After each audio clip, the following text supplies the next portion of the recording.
നാരായണ നാരായണ നാരായണ നാരായണ. സർവത്ര ഗോവിന്ദനാമസങ്കീർത്തനം. ഗോവിന്ദ ഗോവിന്ദ. ഓം നമ്രാണാം സന്നിധത്തെ സതതമപി പുരഃ തൈരനഭ്യർത്ഥിതാനപി അർത്ഥാൻ കാമാനജസ്രം വിതരതി പരമാനന്ദസാന്ദ്രാം ഗതിം ച ഇത്തം നിശേഷലഭ്യോ നിരവധികബലപാരിജാതോ ഹരേ ത്വം ക്ഷുദ്രം ത്വം ചക്രവാടീദ്രുമം അഭിലഷതി വ്യർത്ഥമർത്ഥ്യൂവ്രചോയം.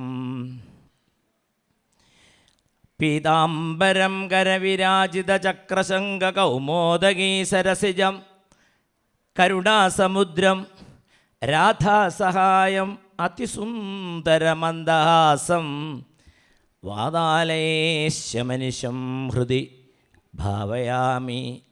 ശ്രീ ഗുരുവായൂരപ്പാ ശരണം. ഹൃത്പുണ്ഡരീകാന്തരസന്നിവിഷ്ടം സ്വതേജസാ വ്യാപ്തനഭോവകാശം അതീന്ദ്രിയം സൂക്ഷ്മമനന്തമാദ്യം ധ്യായേൽ പരമാനന്ദമയം മഹേശം. ഹര ഹര നമഃ പാർവതീപതേ ഹര ഹര മഹാദേവ. ജഗദംബികാസ്മരണം ശ്രീമഹാദേവീ നമഃ. ശ്രീമഹാഗണപതയേ നമഃ. ശ്രീമഹാസരസ്വത്യേ നമഃ. ഹരഹരോ ഹരഹര. ശ്രീമദ് ഗുരുചരണാരവിന്ദാഭ്യാം നമഃ. കമനീയ കിശോരമുഗ്ധമൂർത്തേ കളവേണുക്കൊണിതാദൃദാനനേന്തോ മമ വാചി വിജൃംഭതാം മുരാരേർമധുരിം ന കണികാപി കാപികാപി. ശ്രീകൃഷ്ണായ നമഃ. ശ്രീകൃഷ്ണായ നമഃ. ശ്രീകൃഷ്ണായ നമഃ. ഗോവിന്ദനാമസങ്കീർത്തനം. ഗോവിന്ദ ഗോവിന്ദ. എല്ലാവർക്കും ഒന്ന് പറഞ്ഞോട്ടെ ഗോവിന്ദ ഗോവിന്ദ. ഒരു ഉണർവൊക്കെ വരും. ശ്രീകൃഷ്ണ ഭഗവാൻ ഏറ്റവും ഇഷ്ടപ്പെട്ട നാമം ഏതാണെന്ന് ഒരിക്കൽ ഒരു ചോദ്യം വന്ന് ഭഗവാൻ പറഞ്ഞാണത്രേ. കോടാനകോടി നാമത്തിൻ്റെ ഉടമയായിട്ടുള്ള നാമിയായിട്ടുള്ള ഭഗവാൻ പറഞ്ഞു ഗോവിന്ദ എന്നാണ്. അപ്പം നമുക്കൊക്കെ ഏറ്റു പറയാമെന്ന് പറഞ്ഞാൽ അതൊരു ഭാഗ്യമല്ലേ. സർവത്ര ഗോവിന്ദനാമസങ്കീർത്തനം. ഗോവിന്ദ. നിശീതേ തമോത്ഭൂതേ ജായമാനേ ജനാർദ്ദനേ ദേവക്യാം ദേവരൂപിണ്യാം വിഷ്ണു സർവഗുഹാശയ ആവിരാസീൽ യഥാ പ്രാച്യാം ദിശീന്ദിരുവപുഷ്കല. സർവത്ര ഗോവിന്ദനാമസങ്കീർത്തനം. ഗോവിന്ദ ഗോവിന്ദ.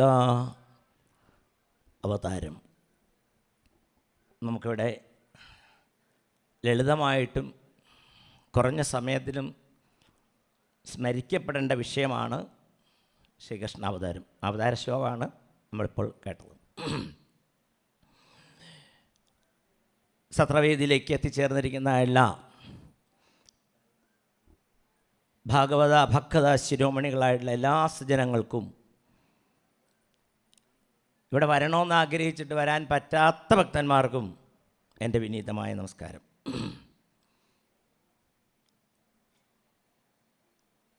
അവതാര വിഷയത്തിലേക്ക് കടക്കുന്നതിന് മുമ്പ് ഒരു നിമിഷം ഈ സത്ര ഇവിടെ വന്നതിനെ പറ്റി ഒന്ന് പറഞ്ഞുകൊണ്ട്, എത്രയോ മഹാത്മാക്കൾ ഇവിടെ ചർച്ച ചെയ്താണെങ്കിലും നമുക്കും ഉള്ളിൽ തോന്നി അത് ഒന്ന് പങ്കുവയ്ക്കാം. സത്ര എന്താണ്, സപ്താഹം എന്താണെന്നൊക്കെ എത്രയോ ആചാര്യന്മാർ പറഞ്ഞു. അതിനെ വിശദീകരിക്കണില്ല, അത് വിശദീകരിച്ച് സമയം കളയണില്ല. ഈ സത്രം മറ്റൊരിടത്ത് നടക്കേണ്ടതായിരുന്നു. ഏതാണ്ട് നവംബർ 15 വരെയൊക്കെ അവിടെ നടക്കുമെന്ന് തീരുമാനിച്ചതാണ്. പക്ഷേ പെട്ടെന്ന് പെരുന്തട്ട ദേവരുടെ തിരുസന്നിധിയിലേക്ക് വന്നു.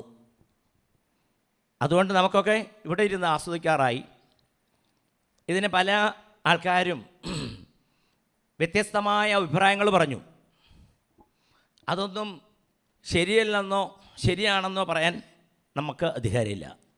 പക്ഷെ ഒന്ന് പറയാം, ഇത് ഭഗവാന്റെ തീരുമാനമായിരുന്നു. എന്തുകൊണ്ട്? ഭട്ടതിരിപ്പാട് നാരായണത്തിൽ പറയുന്നുണ്ട്, ആ വരഹാവതാര വർണ്ണന വരുമ്പോൾ സർവം ഭവത് പ്രേരണൈവ ഭൂമൻ. ഇവിടെ എന്തൊക്കെ നടക്കുന്നുണ്ടെങ്കിലും അതൊക്കെ ഗുരുവായൂരപ്പൻ്റെ തീരുമാനമാണ്, ഗുരുവായൂരപ്പൻ്റെ സങ്കല്പമാണ്, ഗുരുവായൂരപ്പൻ്റെ ഇച്ഛയാണ്, ഒന്നുകൂടി ഭംഗിയാക്കിയ ഗുരുവായൂരപ്പൻ്റെ ലീലയാണ്. ഇത് ഭഗവാന്റെ തീരുമാനമായിരുന്നു ഇങ്ങനെയാകണമെന്ന്. എന്തേ കാരണം എന്ന് ചോദിച്ചാൽ എനിക്ക് തോന്നുന്നു ഏതാണ്ട് 1999-2000 ഇവിടെ ഗുരുവായൂർ ആദ്യം ഒരു സത്രം നടന്നത്. അന്ന് മമ്മിയൂരപ്പൻ്റെ തൊട്ട് മുന്നിലായിരുന്നു നടന്നത്. അതിനുശേഷം പിന്നെ 12 വർഷം കഴിഞ്ഞാണ് ഗുരുവായൂർ സത്രം നടന്നത്. അത് ഗുരുവായൂരപ്പൻ്റെ മണ്ണിൽ തന്നെ, അഥവാ ഗുരുവായൂരപ്പൻ്റെ തൊട്ട് മുന്നിലായിരുന്നു. വീണ്ടും 12 വർഷമായപ്പോഴത്തേക്ക് ഒരു സത്രം വന്നപ്പോൾ ഗുരുവായൂരപ്പൻ തീരുമാനിച്ചെന്ന് തോന്നുന്നു, അത് തൻ്റെ വലതുഭാഗത്തായിക്കോട്ടെ പെരുന്തട്ടയിലായിക്കോട്ടെ തീരുമാനിച്ചു. അങ്ങനെ തോന്നിപ്പോവുകയാണ്. ഇനിയപ്പോൾ ഒരു സത്രം നടക്കാൻ പോകുന്നുവെങ്കിൽ ഒരുപക്ഷെ ഒരു 12 വർഷം കാത്തിരിക്കേണ്ടി വരുമോ അറിഞ്ഞുകൂടാ. അങ്ങനെ ആവണം തോന്നുന്നു. ഏതായാലും അങ്ങനെ ഭഗവാൻ രണ്ടുപേരും കൂടി കളിച്ചിട്ട് ഇവിടെ നമുക്ക് സത്രം കിട്ടി. മറ്റൊരു കുസൃതി രസം എന്താണെന്ന് ചോദിച്ചാൽ, പെരുന്തട്ട ദേവർക്ക് ഈ സത്രം ഇവിടെ നടക്കുമ്പോൾ എന്തെന്നില്ലാത്തൊരു ചിരിയും ഒരു രസമൊക്കെ ഉണ്ടെന്ന് തോന്നുന്നു. അതെന്താ കാരണം എന്നാണെങ്കിൽ, ഭാഗവതം 8-ാം സ്കന്ധത്തിൽ മോഹിനിയുടെ ഒരു രംഗപ്രവേശമുണ്ട്. അതിനെ കാണാൻ വേണ്ടിയിട്ട് മഹാദേവൻ കൈലാസത്തിൽ വന്നു. ഗുരുവായൂരപ്പൻ അതൊന്ന് പിന്തിരിപ്പിക്കാൻ ശ്രമിച്ചു, നിർബന്ധിച്ചു കാണണമെന്ന്. അങ്ങനെ കാണാൻ പുറപ്പെട്ട് ആവേശം കാണിച്ചുള്ള മഹാദേവനെ ഈ ഗുരുവായൂരപ്പൻ കുറച്ച് ഓടിച്ചതായിട്ട് ഭാഗവത്തിൽ കാണാം. നല്ലപോലെ ഓടിയത്ര, PT ഉഷയൊന്നും അതിൻ്റെ അടുത്തെത്തില്ല, അങ്ങനെ ഓടി. ഇപ്പം എന്താ ഭഗവാൻ ചിരിക്കണമെന്നാണെങ്കിൽ, 20-ാം തീയതി തൊട്ട് ഗുരുവായൂർ ഉഷനേദ്യം കഴിഞ്ഞ് കഴിഞ്ഞാൽ 4:45 നട തുറന്നാൽ ഗുരുവായൂരപ്പൻ അവിടെ നിന്നൊരു കുതിക്കല ഇങ്ങോട്ട് പെരുന്തട്ടയിലേക്ക്. എന്തിനാത്? ഈ മൂലപാരായണം കേൾക്കാൻ.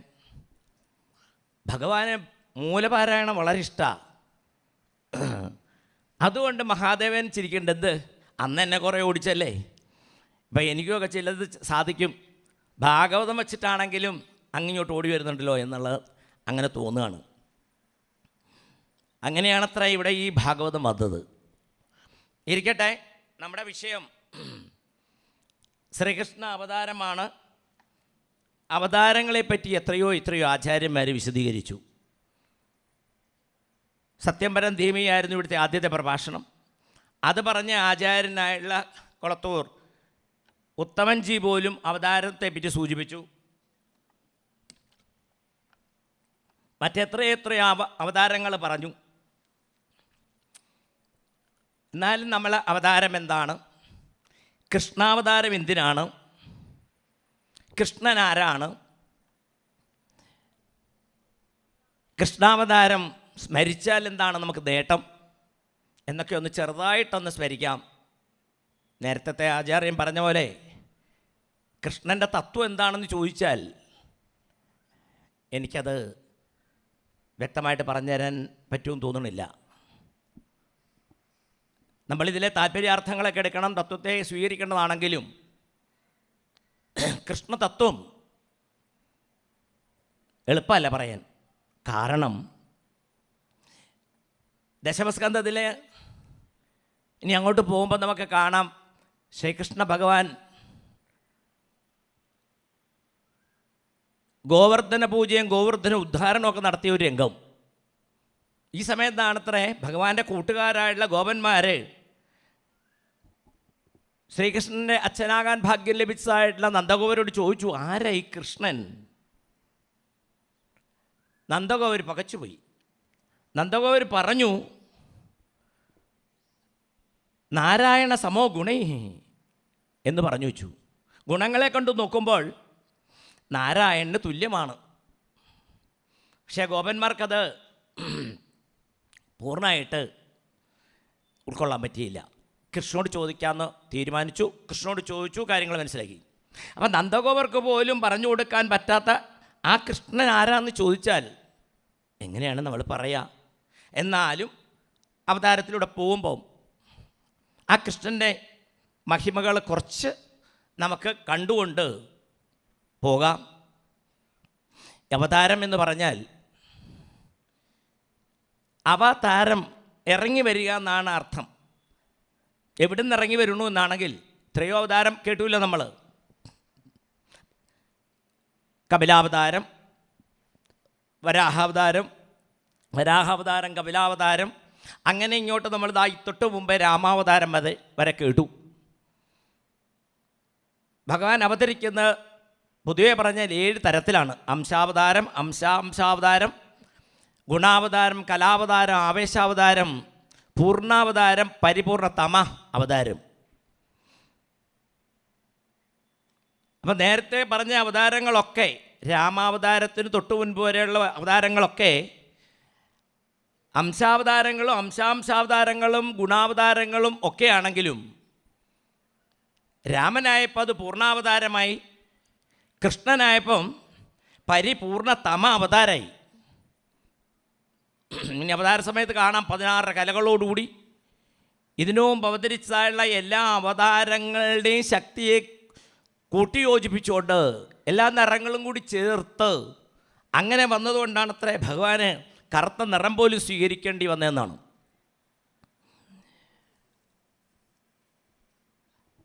അപ്പം ഏതോ അദൃശ്യവും അത്യുന്നതമായ തലത്തിൽ നിന്ന് ഈ ദൃശ്യപ്രപഞ്ചത്തിലേക്ക് നമുക്കൊക്കെ ദൃഷ്ടമാകുന്ന രീതിയിൽ ഇറങ്ങി വരുന്നതുകൊണ്ടാണ് അതിന് അവതാരം എന്ന് പറയാം. ഏതാണ് ഈ അദൃശ്യവും അത്യുന്നതമായ തലം? ബ്രഹ്മപദം. ബ്രഹ്മേതി പരമാത്മേതി ഭഗവാൻ ഇത് ശബ്ദം ഭാഗവതം തുടക്കത്തിൽ പറഞ്ഞു. ബ്രഹ്മത്തിനെ നമുക്ക് ഇന്ദ്രിയങ്ങളുകൊണ്ട് കാണാൻ പറ്റില്ല. ബ്രഹ്മത്തിന് നേരിട്ടൊന്നും ചെയ്യാനും പറ്റില്ല. ഇതുപോലെ ശുദ്ധസ്വർണ്ണത്തിൽ 24 കാരറ്റ് സ്വർണം കൊണ്ട് ആഭരണം ഉണ്ടാക്കാൻ പറ്റില്ല, അതിനകത്ത് ചെമ്പ് ചേർക്കണം.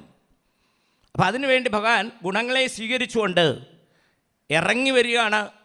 വേഷം കെട്ടി വേഷമെടുത്ത് നമുക്കൊക്കെ കണ്ട് കേട്ട് ഭജിച്ച് ഭഗവാന്റെ ആ പാദത്തിലേക്ക് തന്നെ എത്തിച്ചേരാൻ വേണ്ടിയിട്ട്. വാസ്തവത്തിൽ ഭഗവാൻ അല്ലാതെ, ഭഗവാന്റെ അവതാര സ്വരൂപം അല്ലാതെ ഈ പ്രപഞ്ചത്തിൽ വേറെ എന്തെങ്കിലും ഉണ്ടോ എന്ന് ചോദിച്ചാൽ ഇല്ല. നമ്മളിലൊക്കെ ഇരിക്കുന്ന ഒരു ഭഗവാന്റെ കല.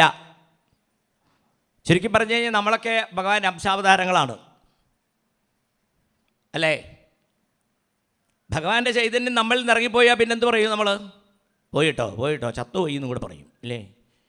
എല്ലാ സർവ്വചരാചരങ്ങളിലും ഏഞ്ഞടക്കുന്ന ഉറുമ്പിൻ്റെ ഉള്ളിലും ഗുരുവായൂരപ്പൻ്റെ തടം പഴുന്നിളിക്കുന്ന ആനയുടെ ഉള്ളിലും ഈയുള്ളവൻ്റെ ഉള്ളിലും എൻ്റെ മുമ്പിരിക്കുന്നവരുടെ ഉള്ളിലും ഒക്കെ ഇരിക്കുന്ന ഭഗവാന്റെ ചൈതന്യമാണ്.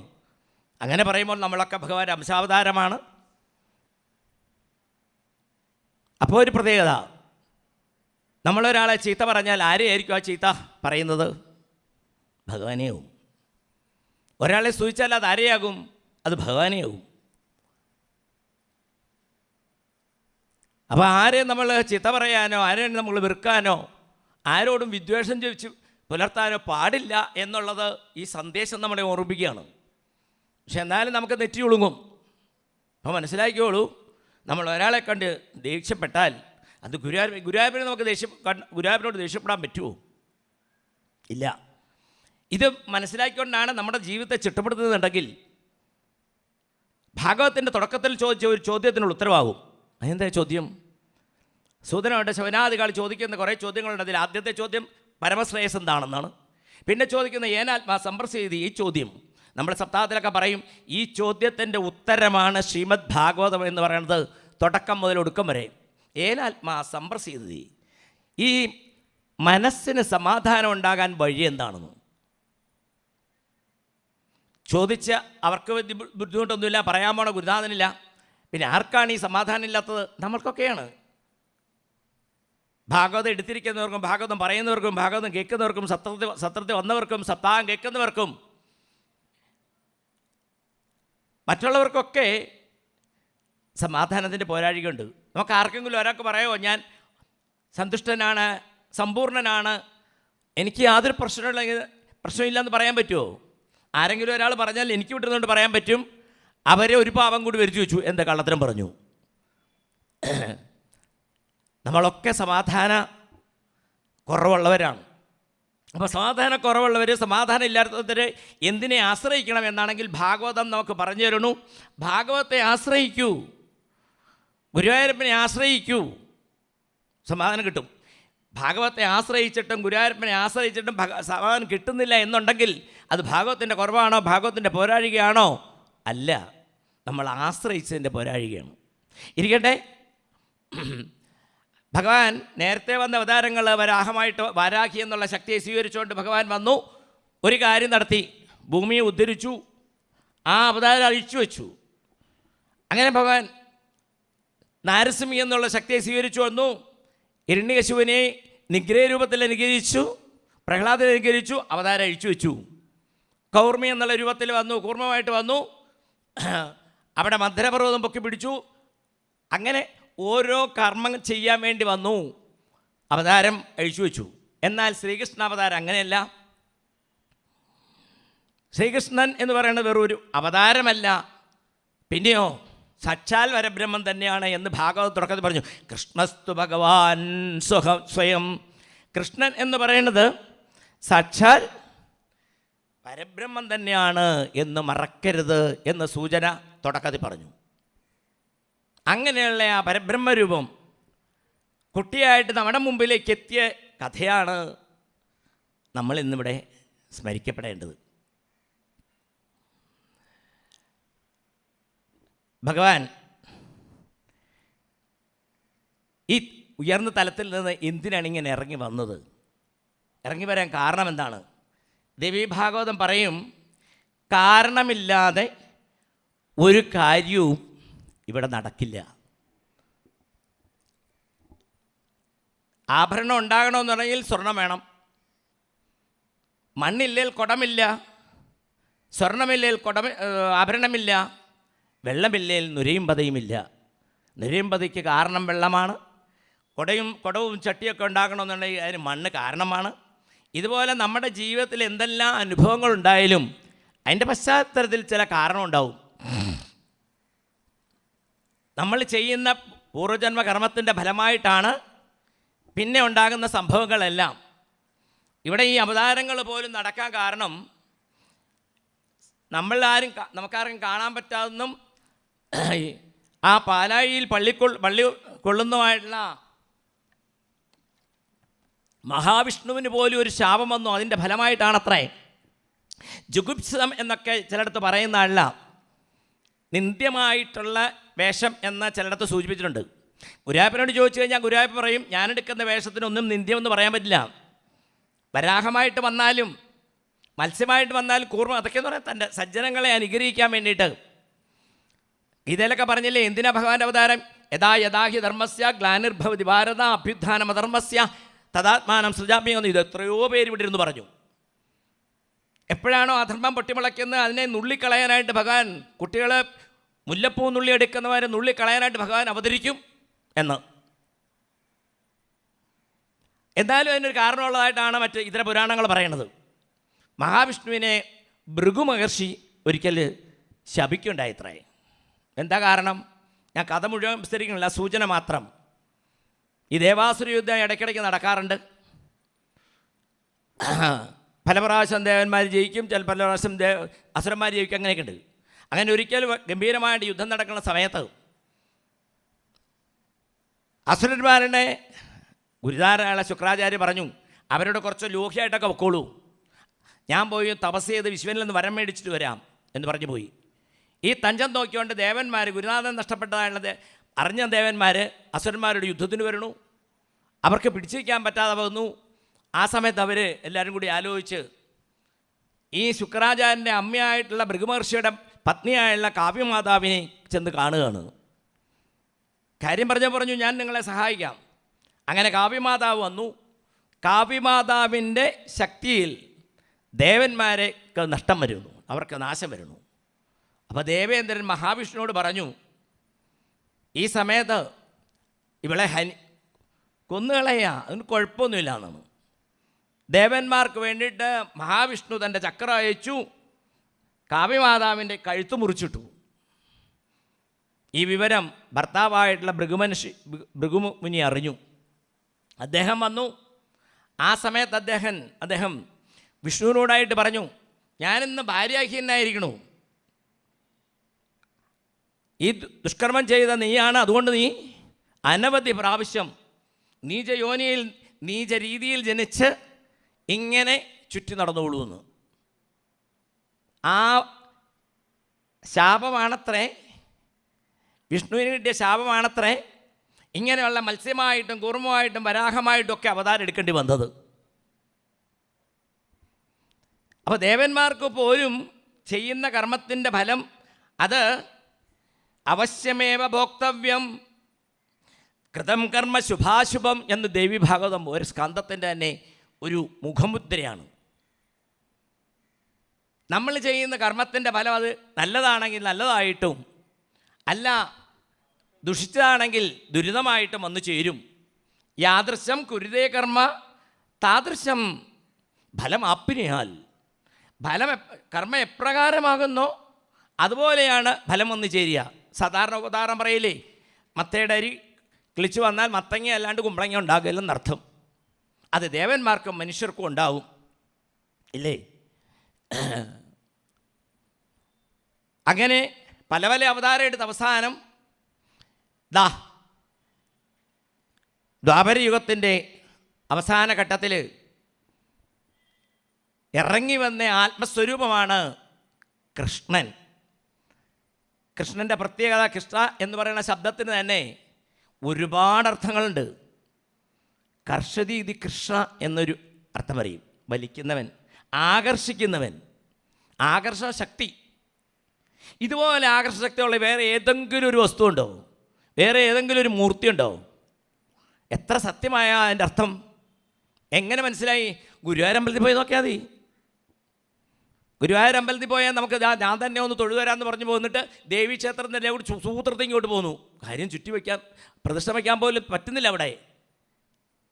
50 വർഷം മുമ്പ് ഗുരുവായൂർ തൊഴുതവർക്കറിയാം ഇപ്പോൾ എന്താ ഇത്ര ആളിങ്ങനെ വന്നുകൂടുന്നത്. അതാണ് കർഷതി. ഒരിക്കൽ വരുന്ന ഭക്തന്മാരെ വീട്ടിൽ ചെല്ലുന്നതിന് മുമ്പ് തന്നെ തിരിച്ചു കൊണ്ടുവരണോ അവർക്ക് തോന്നുകയാണ് ഗുരുവായൂർ പോയാന്ന്. ചില ആൾക്കാർക്ക് നമ്മളോട് പറയാനുണ്ട് 5 പ്രാവശ്യം തൊഴുതു, 6 പ്രാവശ്യം തൊഴുതുന്നു.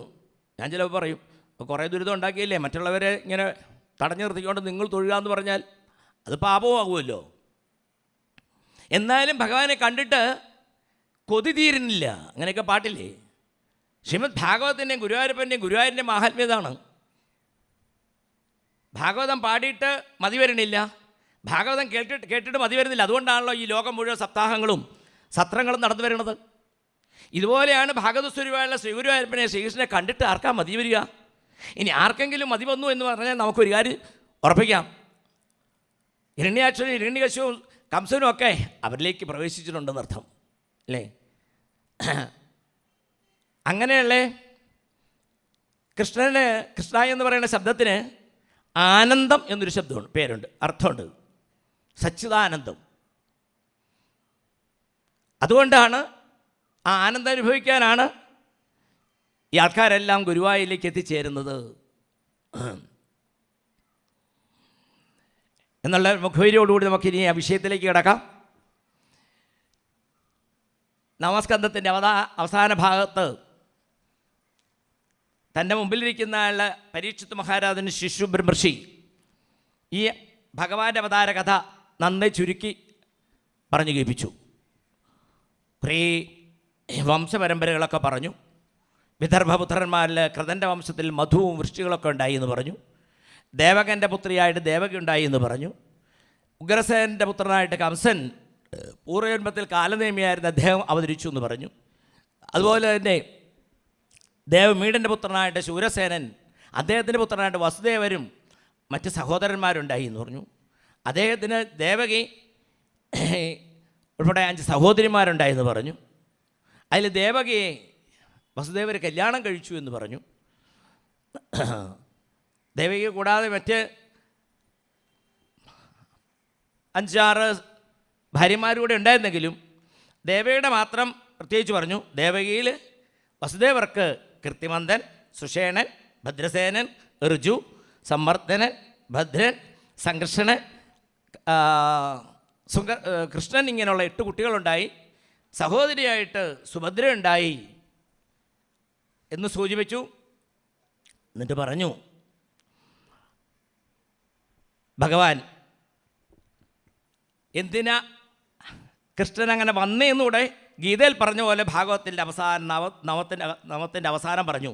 യഥാ യദേഹധർമ്മസ്യ ക്ഷയോവൃദ്ധിശ്ചപാത്മന തദാതു ഭഗവാനീശാത്മാനം സൃജതേ ഹരി.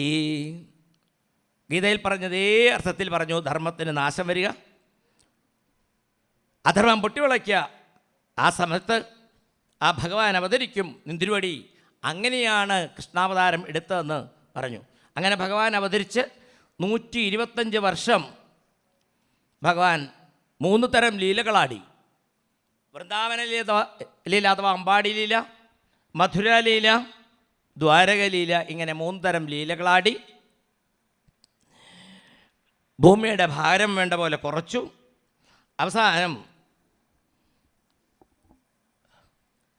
അർജുനനും ഉദ്ധവനും ഒക്കെ ഉപദേശം കൊടുത്ത് താൻ സ്വധാമത്തിലേക്ക് മടങ്ങുകയും ചെയ്തു. ഭഗവാൻ ലീലകളാടിയായി 125 വർഷവും അന്ന് നിത്യോത്സവമായിരുന്നത്രയെന്ന് സംശയം ഉണ്ടാകുമല്ലോ അല്ലേ ഇത് കേൾക്കുമ്പം? അന്ന് അവതരിച്ച അതേ ഭഗവാനാണല്ലോ ഇന്ന് നമ്മളെ ഗുരുവായൂരപ്പനായിട്ട് അനുഗ്രഹിച്ചുകൊണ്ടിരിക്കുന്നത്.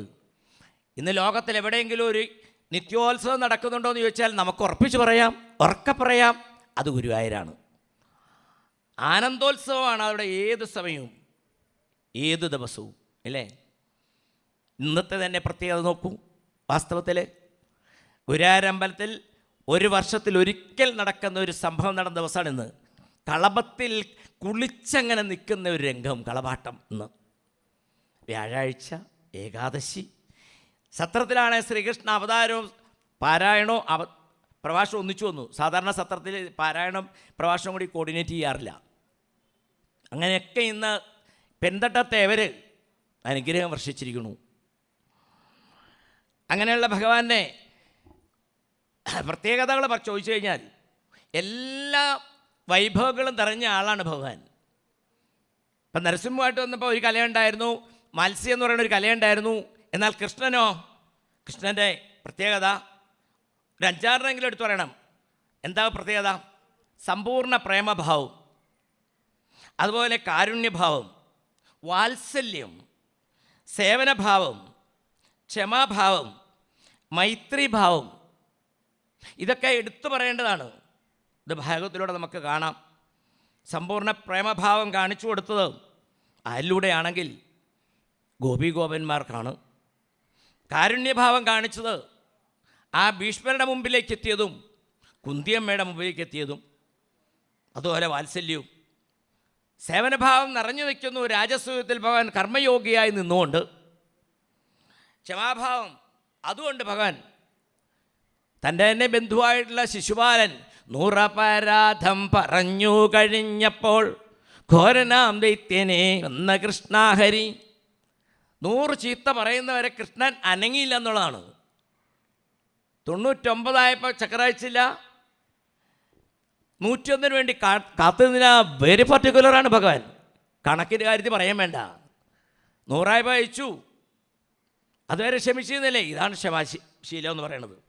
അതുപോലെ തന്നെ ജ്ഞാനഭാവം, ഇത്ര ഗംഭീരമായിട്ടാണ് അർജുനുള്ള ഉപദേശം, അതുപോലെ തന്നെ ഉദ്ധവനോടുത്ത ഉപദേശം, ഇതൊക്കെ തന്നെ മൈത്രിഭാവം നമുക്ക് കാണിച്ചു തരണു കുചേലോപാഖ്യാനത്തിലൂടെ.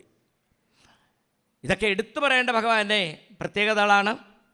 അങ്ങനെ ഉള്ള ഭഗവാന്റെ അവതാരം ഈ സ്കന്ധം തുടങ്ങുന്നത് ദശമസ്കന്ധത്തിലെ 3-ാമത്തെ അധ്യായത്തിൽ 3-ാമത്തെ അധ്യായത്തിൽ 8-ാമത്തെ ശ്ലോകത്തിലെ ഭഗവാന്റെ അവതാരം വരിക. ഈ സ്കന്ധത്തിനൊരു ലക്ഷണമുണ്ട്, നിരോധം. നിരോധം എന്ന് പറഞ്ഞാൽ ഭാഗവത്തിൻ്റെ മുഖ്യ വ്യാഖ്യാതാവ്, ആദിത്യ വ്യാഖ്യാതാവ് എന്ന് പറയുന്ന ശ്രീധരസ്വാമികൾ, ആചാര്യസ്വാമികൾ അദ്ദേഹം പറഞ്ഞിരിക്കുന്നു ചിത്തവൃത്തി നിരോധം എന്നാണ്.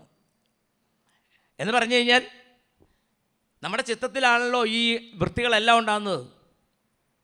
മനസ്സിൽ കാമം, ക്രോധം, ലോകം, മോഹം. അപ്പം അതിനെ നിരോധിക്കണം. കാമത്തെ എടുത്തു കളഞ്ഞാൽ അവിടേക്ക് വന്ന് കയറുന്നതാണ് പ്രേമഭാവം. അപ്പോൾ പ്രേമസ്വരൂപനായുള്ള സച്ചിദാനന്ദ സ്വരൂപനായുള്ള ശ്രീകൃഷ്ണ ഭഗവാനെ നമ്മൾ കുടിയിരുത്തിയാൽ, ഇവിടെ നമ്മുടെ ചിത്തത്തിൽ, നമ്മുടെ മനസ്സിൽ കുടിയിരുത്തി കഴിഞ്ഞാൽ നിരോധം എന്ന് പറയുന്ന ലീലയെ, അതാണത്രേ ഈ സ്കന്ധത്തിൻ്റെ ലക്ഷണം. ഭാഗവത്തിൻ്റെ 10 ലക്ഷണങ്ങളാണ്. അത്ര സർഗോ വിസർഗശ്ച സ്ഥാനം പോഷണമോദയ എന്ന് തുടങ്ങി ഇങ്ങനെ ആശ്രയം വരെ പറയും. ഭാഗവത്തിൽ തന്നെ ദശമസ്യ വിശുദ്ധ്യർത്ഥം നവാനാമിഹ എന്ന് പറയും. 10-ാമത്തേൻ്റെ വിശുദ്ധിക്ക് വേണ്ടിയിട്ടാണത്രേ 9 ലക്ഷണം എന്ന് പറഞ്ഞാൽ ആശ്രയത്തിലേക്ക് എത്തിച്ചേരാൻ. എന്നാൽ ദശമസ്കന്ധം പറയുമ്പോൾ ചില ആചാര്യന്മാർ പറയണു, ഈ ദശമസ്കന്ധത്തിലൂടെ ഒഴുകി വരുന്ന ശ്രീകൃഷ്ണ ഭഗവാന്റെ ആശ്ചര്യകരമായുള്ള മനോമോഹനങ്ങളായുള്ള മധുരതരമായുള്ള ഈ കഥകളെ ഉൾക്കൊള്ളുന്നതിന് വേണ്ടിയിട്ട് നമ്മുടെ മനസ്സിനെ ചിട്ടപ്പെടുത്താൻ വേണ്ടിയിട്ടാണ് 9 സ്കന്ധങ്ങളിലൂടെ വന്നതെന്ന് പറയണു. ആയിക്കോട്ടെ, അങ്ങനെയുള്ള കൃഷ്ണാവതാരം ചുരുക്കിക്കേട്ടതായുള്ള പരീക്ഷിത്ത് മഹാരാജാവിന് വല്ലാത്ത വിഷമായത്രേ. ഗുരുനാഥൻ എന്താ ഇത് ചുരുക്കുകയാണോ എന്നൊരു സംശയം വന്നു. അപ്പോൾ അദ്ദേഹം കണ്ണും കരലും ഭഗവാനിൽ അർപ്പിച്ചുകൊണ്ട്, കണ്ണീരൊഴുക്കിക്കൊണ്ട്, ഗൽഗത കണ്ഠനായിക്കൊണ്ട് ശിശുബ്രഹ്മർഷിയോട് പറയണു, അങ്ങ് ഞാൻ ആഗ്രഹിക്കുന്ന കഥ വിസ്തരിച്ച് പറഞ്ഞു തരണം. കഥിതോ വംശവിസ്താരോ ഭവതാ സോമസൂര്യോ ഞാൻ രാജ്ഞാൻ ചോപവംശ്യാനാം ചരിതം പരമാത്ഭുതം. പോയ 4 ദിവസങ്ങളിലായിട്ട് 9 സ്കന്ധങ്ങളിലായിട്ട് സോമസൂര്യ രാജാക്കന്മാരുടെ വംശങ്ങളെല്ലാം വിസ്തരിച്ച് പറഞ്ഞു. വളരെ പുണ്യമേറിയതാണ്, ഞാൻ കേട്ടു അല്ലേ. ധർമ്മശീലനായുള്ള യദുവിൻ്റെ വംശവിസ്താരവും വിസ്തരിച്ചു.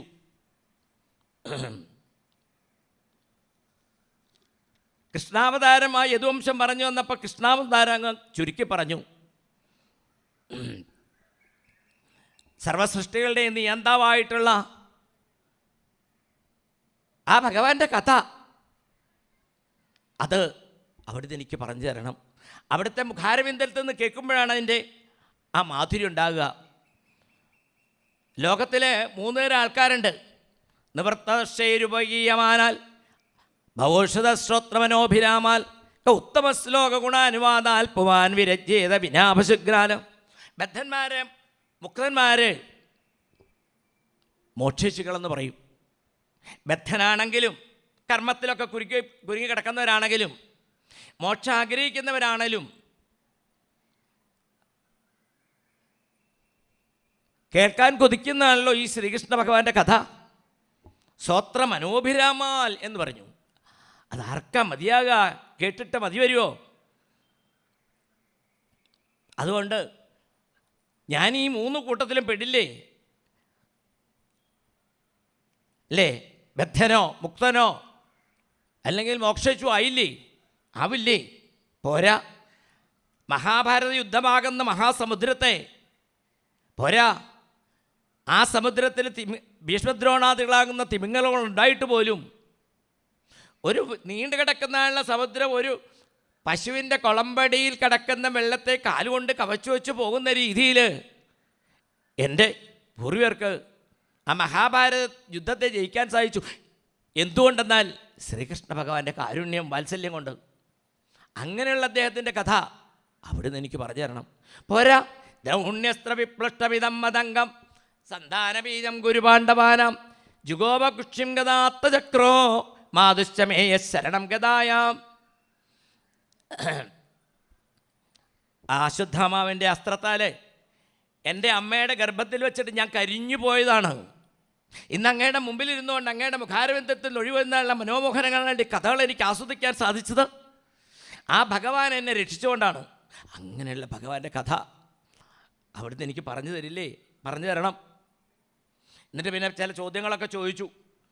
ഈ രാമൻ രോഹിണിയിൽ നിന്നും ദേവകിയിൽ നിന്നും ഉണ്ടായി എന്ന് കേട്ടല്ലോ.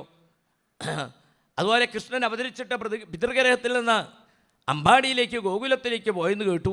എന്താ കാരണം? അതുപോലെ കംസനെ വധിക്കാൻ എന്താണ് കാരണം? ഇങ്ങനെ കുറേ ചോദ്യങ്ങൾ ചോദിച്ചു. ഭഗവാൻ ദ്വാരകയിൽ ഒരുപാട് ഭാര്യമാരോടുകൂടിയാണ് ത്രിലോകീ ഗൃഹസ്ഥായ വിഷ്ണു നമ എന്ന് പറയണില്ലേ? അനവധി ഭാര്യമാരോട് കുട്ടികളോടുകൂടി കഴിഞ്ഞു എന്ന് പറഞ്ഞു. അതൊക്കെ വിസ്തരിച്ച് പറഞ്ഞു തരണം. ഇനി ഞാൻ ഏതെങ്കിലും ചോദ്യം ചോദിക്കാൻ വിട്ടെങ്കിൽ ഏതന്യച്ച് സർവം മേമുനി കൃഷ്ണ വിജേഷ്ഠിതം ഭക്തുമർഹസി സർവജ്ഞ ശ്രദ്ധദാനായ വിസ്തൃതം. ഈ ചോദ്യത്തിന് മാത്രം മറുപടി പറഞ്ഞാൽ പോരാ. എന്തെങ്കിലും ചോദിക്കാൻ വിട്ടുപോയെങ്കിൽ അതിന് മറുപടി പറയണമെന്ന് കൂട്ടിച്ചേർത്തു. നമുക്കൊക്കെ ആണെങ്കിൽ കഥ കേട്ടോണ്ടിരിക്കുമ്പോൾ എന്താ മണി നോക്കിക്കൊണ്ടിരിക്കുമല്ലേ, ഇതൊന്ന് നിർത്തിയിട്ട് പോയാൽ മതി എന്നുള്ളതാണ്.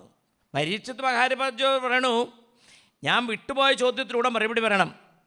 ഇനി അങ്ങയ്ക്ക് തോന്നും 4 ദിവസമായിട്ട് ഉമ്മിനീര് പോലും കുടിക്കാതെ അല്ലെങ്കിൽ ഇറക്കാതെയാണ് കഥ കേൾക്കണത്. വിശപ്പുണ്ടാകില്ലേ, ദാഹമുണ്ടാകില്ലേ എന്നുണ്ടെങ്കിൽ പരീക്ഷിത് അങ്ങോട്ട് പറയണു, ഇല്ല കേട്ടോ, എനിക്ക് വിശപ്പില്ല, ദാഹമല്ല. നൈഷാദി ദുസ്സഹാക്ഷുന്മ തെക്തോദമിബാധത്തെ. എന്തുകൊണ്ട്? എനിക്ക് വിശപ്പ് ദാഹമൊന്നും അറിയണില്ല. എന്തുകൊണ്ട്? പിബന്ധം ത്വന്മുഖാംബോജച്യുതം ഹരികഥാമൃതം. ഈ ശ്രീകൃഷ്ണ ഭഗവാന്റെ ശ്രീഹരിയുടെ കഥ ഇങ്ങനെ അവരുടെ മുഖാരബന്ധത്തിൽ ഒഴുകി വരുമ്പം അത് ഞാനിങ്ങനെ കുടിച്ചുകൊണ്ടിരിക്കുന്നതുകൊണ്ട് എനിക്ക് വിശപ്പില്ല, ദാഹമില്ല. അതുകൊണ്ട് അതാലോചിച്ച് അങ്ങ് കഥ നിർത്തണ്ട. ശിശുബ്രഹ്മർഷിക്ക് മനസ്സിലായി, ഇങ്ങനെയുള്ളവർക്ക് വേണം കഥ പറഞ്ഞു കൊടുക്കാൻ. അല്ലാണ്ട് കഥ പറയുമ്പം അശ്രദ്ധരായിരിക്കുക, ഉറക്കം തൂങ്ങുക, അങ്ങോട്ടും ഇങ്ങോട്ടും നോക്കി വർത്തമാനം പറയുക, ആലസ്യം കാണിക്കുക, അതൊക്കെ രജോ ഗുണമാണ്, തമോ ഗുണമാണ്. ഇങ്ങനെയുള്ളവർ കഥ കേൾക്കാനാണെങ്കിൽ 1000 പേര് വേണമെന്നില്ല, ഒരാളോ 2 ആളോ കൊണ്ട് ധാരാളമായി ഇല്ലേ? അപ്പോൾ ശ്രീ ശിവബ്രഹ്മർഷി അദ്ദേഹത്തെ അനുമോദിച്ചുകൊണ്ടൊരു സമ്യക് വ്യവസ്ഥാബുദ്ധി തവ രാജർഷി സത്തമ വാസുദേവ കഥായാം തേ ജാതാ നൈഷ്ഠികീരതി സമ്യക് വ്യവസ്ഥിത ബുദ്ധി തവ രാജ ഋഷി സത്തമ. പരീക്ഷിതനോട് പറയണു, അങ്ങയുടെ ബുദ്ധി നന്നായി. കാരണം വാസുദേവ കഥായാം തേ യജ്ജാതാ നൈഷ്ഠികീരതി, ഭഗവാന്റെ കഥ കേൾക്കാനായിട്ട് അങ്ങയ്ക്ക് ആ രതിയുണ്ടല്ലോ, ഒരു കോരിത്തരിപ്പ് ആവശ്യം വന്നില്ലേ? ഇതുകൊണ്ട് അങ്ങയുടെ ബുദ്ധി നന്നായി. പരീക്ഷത്തിനെ ശിശുവൻ വിശേഷിപ്പിച്ച രാജ ഋഷി സത്തമെന്നാണ്. അദ്ദേഹം രാജാവാണ്, രാജാവിൽ തന്നെ ഋഷിതുല്യനാണ്, ഋഷിയാണ്, ഋഷിയിൽ തന്നെ ഉത്തമനാണ്. ഋഷി എന്ന് പറഞ്ഞാൽ എന്താ? ഋഷ്വതി എന്ന് പറയുന്ന ഒരു സംസ്കൃത ക്രിയാപദത്തിൽ നിന്നാണ് ഋഷി എന്ന് പറയുന്ന ശബ്ദം ഉണ്ടായിരിക്കുന്നത്. ഋഷി എന്ന് പറഞ്ഞാൽ ക്രാന്തദർശി, ഉൾക്കാഴ്ചയുള്ളവൻ, ദീർഘദൃഷ്ടിയുള്ളവൻ. അപ്പം രാജാവാണെങ്കിലും അത് ഋഷിതുല്യനാണ്, ഋഷിയിൽ തന്നെ ഉത്തമനാണ്. അതുകൊണ്ടാണ് അങ്ങയ്ക്കിങ്ങനെ ആഗ്രഹം വന്നത്. വാസുദേവ കഥാ പ്രശ്ന പുരുഷാന്ത്രീൻ പുനാദി ഭക്താരം വൃക്ഷകം ശോധോൻ തൽപാദശല്യം യഥാ. ഭഗവാന്റെ കഥ കേട്ട് കഴിഞ്ഞാൽ 3 കൂട്ടരും ശുദ്ധമാകും അത്രേ. ആരൊക്കെ? പറയുന്നവരെ, കേൾക്കുന്നവരെ, ചോദിക്കുന്നവരെ, 3 പേരും ഒരുപോലെ ശുദ്ധമാകും. അതുകൊണ്ട് അങ്ങയുടെ ബുദ്ധി നന്നായി എന്ന് പറഞ്ഞുകൊണ്ട് അദ്ദേഹത്തിനെ വിശേഷിപ്പിച്ചുകൊണ്ട് പിന്നെ ആ കഥയിലേക്ക് വരാണ്. നമുക്ക് ആ കഥ എല്ലാവർക്കും അറിയാവുന്നതാണെങ്കിൽ ചുരുക്കി പറഞ്ഞു പോകാം. കഥ മാല ഭഗവാന്റെ കഴുത്തിലിടണമെന്നുണ്ടെങ്കിൽ ഒരു കൊട്ട നിറച്ച് പൂവണ്ട വെച്ചാൽ മാലയാകില്ല. അതിനകത്തൊരു വാഴനാര് അതിനകത്തൂടെ കടന്നു പോകണം, എന്നാലേ ഭഗവാന്റെ കഴുത്തിലേക്ക് ഈ മാല കയറൂ. എന്നതുപോലെയാണ് ഓരോ പൂവിലും ആ നാരദ നൂല് ടച്ച് ചെയ്ത് കഴിയുമ്പോഴാണത് ഭഗവാന്റെ കണ്ടത്തിലെ ആഭരണമായി മാറണത്. ഇതുപോലെയാണ് ഭാഗവത്തിലെ കഥകളെല്ലാം. ശിശുബ്രഹ്മർഷി 12 ശ്ലോകങ്ങളെ കൊണ്ട് ആ 2-ാമത്തെ സ്കന്ധത്തിൽ 4-ാമത്തെ അധ്യായത്തിൽ ശുഖസാരസ്വം എന്ന് പറയുന്ന സ്തുതിയുണ്ട്. യൽ കീർത്തനം യൽ സ്മരണം യതീക്ഷണം യദ്വന്ദനം ശ്രവണം എന്ന് പറഞ്ഞുകൊണ്ട് ഭഗവാന്റെ കഥ കേൾക്കുന്നവർക്കും പറയുന്നവർക്കും പാടുന്നവർക്കും മാത്രമല്ല അവർക്ക് വേണ്ടപ്പെട്ടവർക്കും അതിൻ്റേതായുള്ള ഫലം ഉണ്ടാകുമെന്ന് പറഞ്ഞു. അവിടെ ശ്രീശിവൻ പറഞ്ഞില്ല ഭഗവാന്റെ തത്വം അറിയുന്നവർക്ക് ഫലം ഉണ്ടാകുമെന്നല്ല പറഞ്ഞത്. അപ്പം തത്വം അറിയുന്നതുകൊണ്ട് കുഴപ്പമില്ല, പക്ഷേ കഥയ്ക്ക് അതിൻ്റേതായിട്ടുള്ള വൈഭവമുണ്ട്. ഇത് ശ്രീശിവൻ പറഞ്ഞാണ്, ഭാഗവതത്തിൻ്റെ പറഞ്ഞാണ്. അതുകൊണ്ട് നമുക്ക് ഓടിച്ചൊക്കെ കഥയിൽ പോവാം. കംസനെ പോലുള്ള ദുഷ്ടരാജാക്കന്മാർ ഭൂമിയെ ഭരിക്കുന്ന സമയത്ത് ഭൂമിക്ക് വല്ലാതെ ദുഃഖമാണത്രേ. ഭൂമിക്ക് ഭാരം കൂടി. അധർമ്മം പെരുകിയാൽ ഭൂമിക്ക് വിഷമമുണ്ടാവും. അത് എപ്പോഴാണെങ്കിലും ഉണ്ടാവും. ഭൂമിയുടെ വിഷമം ദേവന്മാരെ അറിയിക്കണു. ദേവന്മാർ ബ്രഹ്മാവിനെ ചെന്ന് കാണുന്നു. ബ്രഹ്മാവിന് ഇതിനൊന്നും ഒരു പരിഹാരം കാണാൻ സാധിക്കണില്ല. ബ്രഹ്മാവരോട് പറഞ്ഞിട്ട് ദേവന്മാരോടുകൂടി ഭൂമിയോടുകൂടി മഹാദേവനെ ചെന്ന് കണ്ടു. മഹാദേവൻ ആരാണ്? മഹാദേവൻ സംഹാരമൂർത്തിയാണല്ലേ. സാക്ഷാൽ പരമ്പൊരുള് 3 ഗുണത്തെ സ്വീകരിച്ചിറങ്ങി വന്ന 3 ഭാവമാണ് ബ്രഹ്മ, വിഷ്ണു, മഹേശ്വരൻ. ബ്രഹ്മാവിന് സൃഷ്ടിപദവും വിഷ്ണുവിന് അത് സംരക്ഷണപദവും ശിവൻ സംഹാരവുമാണ്. അപ്പോൾ സംഹരിക്കേണ്ട ദുഷ്ടാത്മാക്കളെ സംഹരിക്കേണ്ടത് മഹാദേവനാണ്. പക്ഷേ മഹാദേവനും കൈയൊഴിഞ്ഞത്രേ. എല്ലാവരും കൈയൊഴിഞ്ഞാലും കൈയൊഴിയത്ത ഒരാളുണ്ടല്ലോ, അതാരാത്? ആ ആളിൻ്റെ പേരാണ് നമ്മുടെ ഭാഷയിൽ പറഞ്ഞാൽ ഗുരുവായൂരപ്പൻ. പലയിടത്തും ചുറ്റി നടന്ന് അവസാനം ഗുരുവായൂർ വന്നാൽ ഗുരുവായൂരപ്പൻ പിടിച്ചിരുത്തോടെ. പിടിച്ചിരുത്തി എന്ത് ചെയ്യും? നിവേദ്യവും കൊടുക്കും, ഭാഗവതവും കൊടുക്കും, ഒക്കെ കൊടുക്കും. പിന്നെ വിടില്ല, അവർക്ക് പോകാനും തോന്നില്ല. അത് ഗുരുവായൂരപ്പൻ്റെ ഒരു പ്രത്യേകതയാണ്. അതുകൊണ്ട് അവർ വിഷ്ണുവിനെ പോയി പുരുഷസൂക്തം കൊണ്ട് ബ്രഹ്മാവ് നസിച്ചു അത്രേ. എന്തുകൊണ്ടാണ് ഈ മഹാദേവൻ പോലും കൈയൊഴിഞ്ഞേ എന്ന് ഒരു ചോദ്യം വന്നാൽ അതിൻ്റെ ഒരു ഉത്തരം എൻ്റെ ഗുരുനാഥൻ പറഞ്ഞിട്ടുണ്ട്. രസികാഭൂവിഭാവുക എന്നാണല്ലോ ഭാഗവത് പറഞ്ഞത്. വെറും കഥയല്ലത്. ഗുരുനാഥൻ എന്ന് പറഞ്ഞാൽ എൻ്റെ ഗുരുനാഥൻ്റെ ഗുരുനാഥൻ വാഴകുന്നം വാസുദേവൻ. ഈ ഗുരുവായൂരൊക്കെ ഭാഗവതം ഇതുപോലെ ഇങ്ങനെ പ്രചരിപ്പിച്ച ആൾക്കാരെയും ഗുരുവായൂരപ്പനെയും ഗുരുവായൂർ ഭക്തന്മാരെയും കോരിത്തെരിപ്പിച്ച ആൾ. അദ്ദേഹം എന്താ പറഞ്ഞ? അദ്ദേഹം ഭാഗവതം ചർച്ച ചെയ്തപ്പോൾ ഈ സമയത്ത് പറഞ്ഞത്രേ, എന്തുകൊണ്ടാണ് മഹാദേവൻ കൈവിട്ടെന്നാണെങ്കിൽ അതിൻ്റെ കഥ അദ്ദേഹം പറയുകയാണ്. ഒരിക്കലും ഗുരുവായൂരപ്പനും മമ്മിയൂരപ്പനും കൂടി ഒരു ടൂറ് പോയി എന്നാണ് അർത്ഥം. അല്ല, ആ കഥ തുടങ്ങുന്നത് എവിടേക്കാണ് പോയതാണെങ്കിൽ മദ്രാസിലേക്കാണ് അത്ര പോയത്. എന്നുവെച്ചാൽ അന്നത്തെ കാലം ഈ ബോംബെയും കൽക്കട്ടയൊന്നും അത്രയും ഉയർന്നു വന്നിട്ടില്ല. അത്രേ വലിയ പട്ടണമായിരുന്നു മദ്രാസ്. മൂർ മാർക്കറ്റൊക്കെ അവിടെയാണല്ലോ. അങ്ങനെ എന്തോ ഒഫീഷ്യൽ ട്രിപ്പ് പോയി. അതൊക്കെ കഴിഞ്ഞ് കഴിഞ്ഞപ്പോൾ അവർ തിരിച്ചു വരാനായി പ്ലാൻ ചെയ്തപ്പം കുറച്ച് സാധനങ്ങളെല്ലാം കൂടി വാങ്ങിച്ചു. അപ്പോൾ ഇത് പെട്ടിയിലാക്കണ്ടേ. എന്നിട്ട് 2 പേരും കൂടി പോയി ഓരോ പെട്ടി മേടിച്ചു. ഒരേപോലെ പെട്ടി മേടിച്ചത്ര. അരിസ്റ്റോക്രാട്ടാണോ അതോ ഇനി വേറെ എന്തെങ്കിലും ആണെന്ന് അറിഞ്ഞൂടാ. എന്നിട്ട് ഒരേപോലെ 2 പെട്ടിയിലും ഇവർ മേടിച്ച സാധനങ്ങളൊക്കെ അകത്താക്കി പെട്ടിയടച്ചു. എന്തായിരിക്കും ഗുരുവായൂരപ്പൻ മേടിച്ചത്? എന്തായിരിക്കും മമ്മിയൂരപ്പൻ വാങ്ങിച്ചത്? ഗുരുവായൂരപ്പൻ മേടിച്ചത് നല്ല മഞ്ഞപ്പട്ട്, ചന്ദനമുട്ടി, പിന്നെ ലക്ഷ്മിക്കുള്ള ഉടുക്കാനുള്ള സാരിയും അങ്ങനെയൊക്കെ മേടിച്ചിട്ടുണ്ടാവും എന്ന് വിചാരിക്കാം. മമ്മിയൂരപ്പൻ മേടിച്ച ഇതോ വല്ലതും ആവുമോ? അല്ല, തൃശൂലം, നല്ല മലപ്പുറം കത്തി, പിന്നെ കുറച്ച് രുദ്രാക്ഷം, കുറച്ച് ഭസ്മം, ഈ സാധനം മേടിച്ച് 2 പെട്ടി നിറച്ചു. എന്നിട്ട് 2 പേരും കൂടി അവിടെ ട്രെയിനിൽ കയറി. ഉദാഹരണം പറയാം, കുറ്റിപ്പുറത്തെങ്ങാണ്ട് ഇറങ്ങിയത്രേ. അവിടെ നിന്നൊരു ടാക്സി പിടിച്ച് ഇങ്ങോട്ട് വന്നു. മമ്മിയൂരും ഗുരുവായൂരുമായിട്ടുള്ളതാണല്ലോ സ്ഥലം. മമ്മിയൂരമ്പലത്തിൻ്റെ മുമ്പിൽ കൊണ്ടുവന്ന് ടാക്സി നിർത്തി. മമ്മിയൂരപ്പൻ ഇറങ്ങി, ഗുരുവായൂരപ്പനും ഇറങ്ങി. ഡ്രൈവർ വന്ന് ഡിക്കി തുറന്നു കൊടുത്തു, ഒരു പെട്ടി എടുത്തു കൊടുത്തു. മഹാദേവനെടുത്ത് പാർവതിക്ക് കൊടുത്തു. അവരകത്തേക്ക് പോയി. പെട്ടെന്ന് വണ്ടി അവിടെ നിന്ന് വിട്ടുപോകുന്നു. ഗുരുവായൂർ പടിഞ്ഞാറ് നട വന്ന് വണ്ടി നിർത്തി. ശേഷമുള്ള പെട്ടി ഗുരുവായൂരപ്പനെടുത്ത് അവിടെ ലക്ഷ്മി കാത്തിപ്പെട്ടായിരുന്നു. ലക്ഷ്മി കൊടുത്തു. ഏതാണ്ട് ഒരുപോലെ 2 പേരും പെട്ടി തുറന്നത്രേ. 2 പേരും പെട്ടി തുറന്നപ്പോൾ എന്തായി? അവിടെ പാർവതി ദേവി പെട്ടി തുറന്നപ്പം കൃഷ്ണൻ മേടിച്ചു വച്ച സാധനങ്ങളല്ല അതിനകത്ത്. ലക്ഷ്മി ദേവി പോയിട്ട് പറഞ്ഞപ്പോൾ എന്തായി? ഗുരുവായൂരേക്ക് വന്നു മലപ്പുറം കത്തിയും ശൂലവും ഒക്കെ. അതുകൊണ്ട് അന്ന് തൊട്ട് തീരുമാനിച്ചു അത്രേ, ഇനിയുള്ള ഈ ദുഷ്ടനിഗ്രഹം മുഴുവൻ ഗുരുവായൂരപ്പനായിക്കോട്ടെ. അതുകൊണ്ട് എന്തായി? ഈ കാര്യം ഏറ്റെടുത്തു ഭഗവാൻ. ബ്രഹ്മാവ് വേണ്ട പോലെ ആ പാലാഴി തീരത്ത് ചെന്ന് നിന്നുകൊണ്ട് ഭഗവാനെ സ്തുതിച്ചു, ന്യാസം ചെയ്തു. ആ സമയത്ത് ഭഗവാൻ ബ്രഹ്മാവിനോട് പറഞ്ഞു, ഭൂമിയുടെ വേദന ഞാൻ അറിയുന്നുണ്ട്. അത് സമാധാനിപ്പിച്ചുകൊണ്ട് പറഞ്ഞു, ഞാൻ ഭൂമിയിൽ ദേവകിയുടെയും വസുദേവരുടെയും പുത്രനായിട്ട് അവതരിക്കും. ആ അവതാരം സുഗമമാക്കുന്നതിന് വേണ്ടിയിട്ട് ദേവന്മാരെല്ലാം ഗോപന്മാരായിട്ടും ദേവിമാരെല്ലാം ഗോപിമാരായിട്ടും ഭൂമിയിൽ പിറക്കണം എന്ന് ബ്രഹ്മാവിനെ ധരിപ്പിച്ചത്. ബ്രഹ്മാവ് ഭൂമിദേവിയെയും ദേവന്മാരെ അറിയിച്ചു. അവർക്ക് എല്ലാവർക്കും സന്തോഷമായി. അവർ പിരിഞ്ഞുപോയി. അതിനുശേഷം പിന്നെ ഭാഗവതം പറയണു, ഭഗവാന്റെ അച്ഛനും അമ്മയാ ഭാഗ്യം ലഭിച്ചതല്ല ദേവകി വസുദേവന്മാരുടെ വിവാഹം. ദേവകിയുടെ വകയിൽ ഒരു സഹോദരനാണ് കംസൻ. പൂർവ്വജന്മത്തിൽ കാലനേമിയായിരുന്നു, ദുഷ്ടനായിരുന്നു. കാമവാസനയുടെ മൂർത്തഭാവമാണ് ഈ കംസൻ എന്ന് പറയുന്നത്. എല്ലാ അസുരന്മാരും എങ്ങനെയാണോ ഭഗവാന്റെ ഭാഗത്വത്തിലേക്ക് എത്തിച്ചേരാണ്ട് ആവശ്യം കൊള്ളുന്ന ഭക്തിക്ക് തടസ്സമായി നിൽക്കുന്ന ആ ശക്തികളൊക്കെ തന്നെയാണത്രേ ഈ അസുരന്മാരെന്ന് പറയുന്നത്. അതിലൊരു ശ്രേഷ്ഠമായ ഭാവമാണ് കാമനകൾ, കാമം. അതിൻ്റെ ഭാവമാണ് കാമൻ, ഈ കംസൻ. കംസൻ ഏതായാലും ദേവകി വസുദേവന്മാരുടെ വിവാഹം ഗംഭീരമായിട്ട് നടത്തി. നല്ല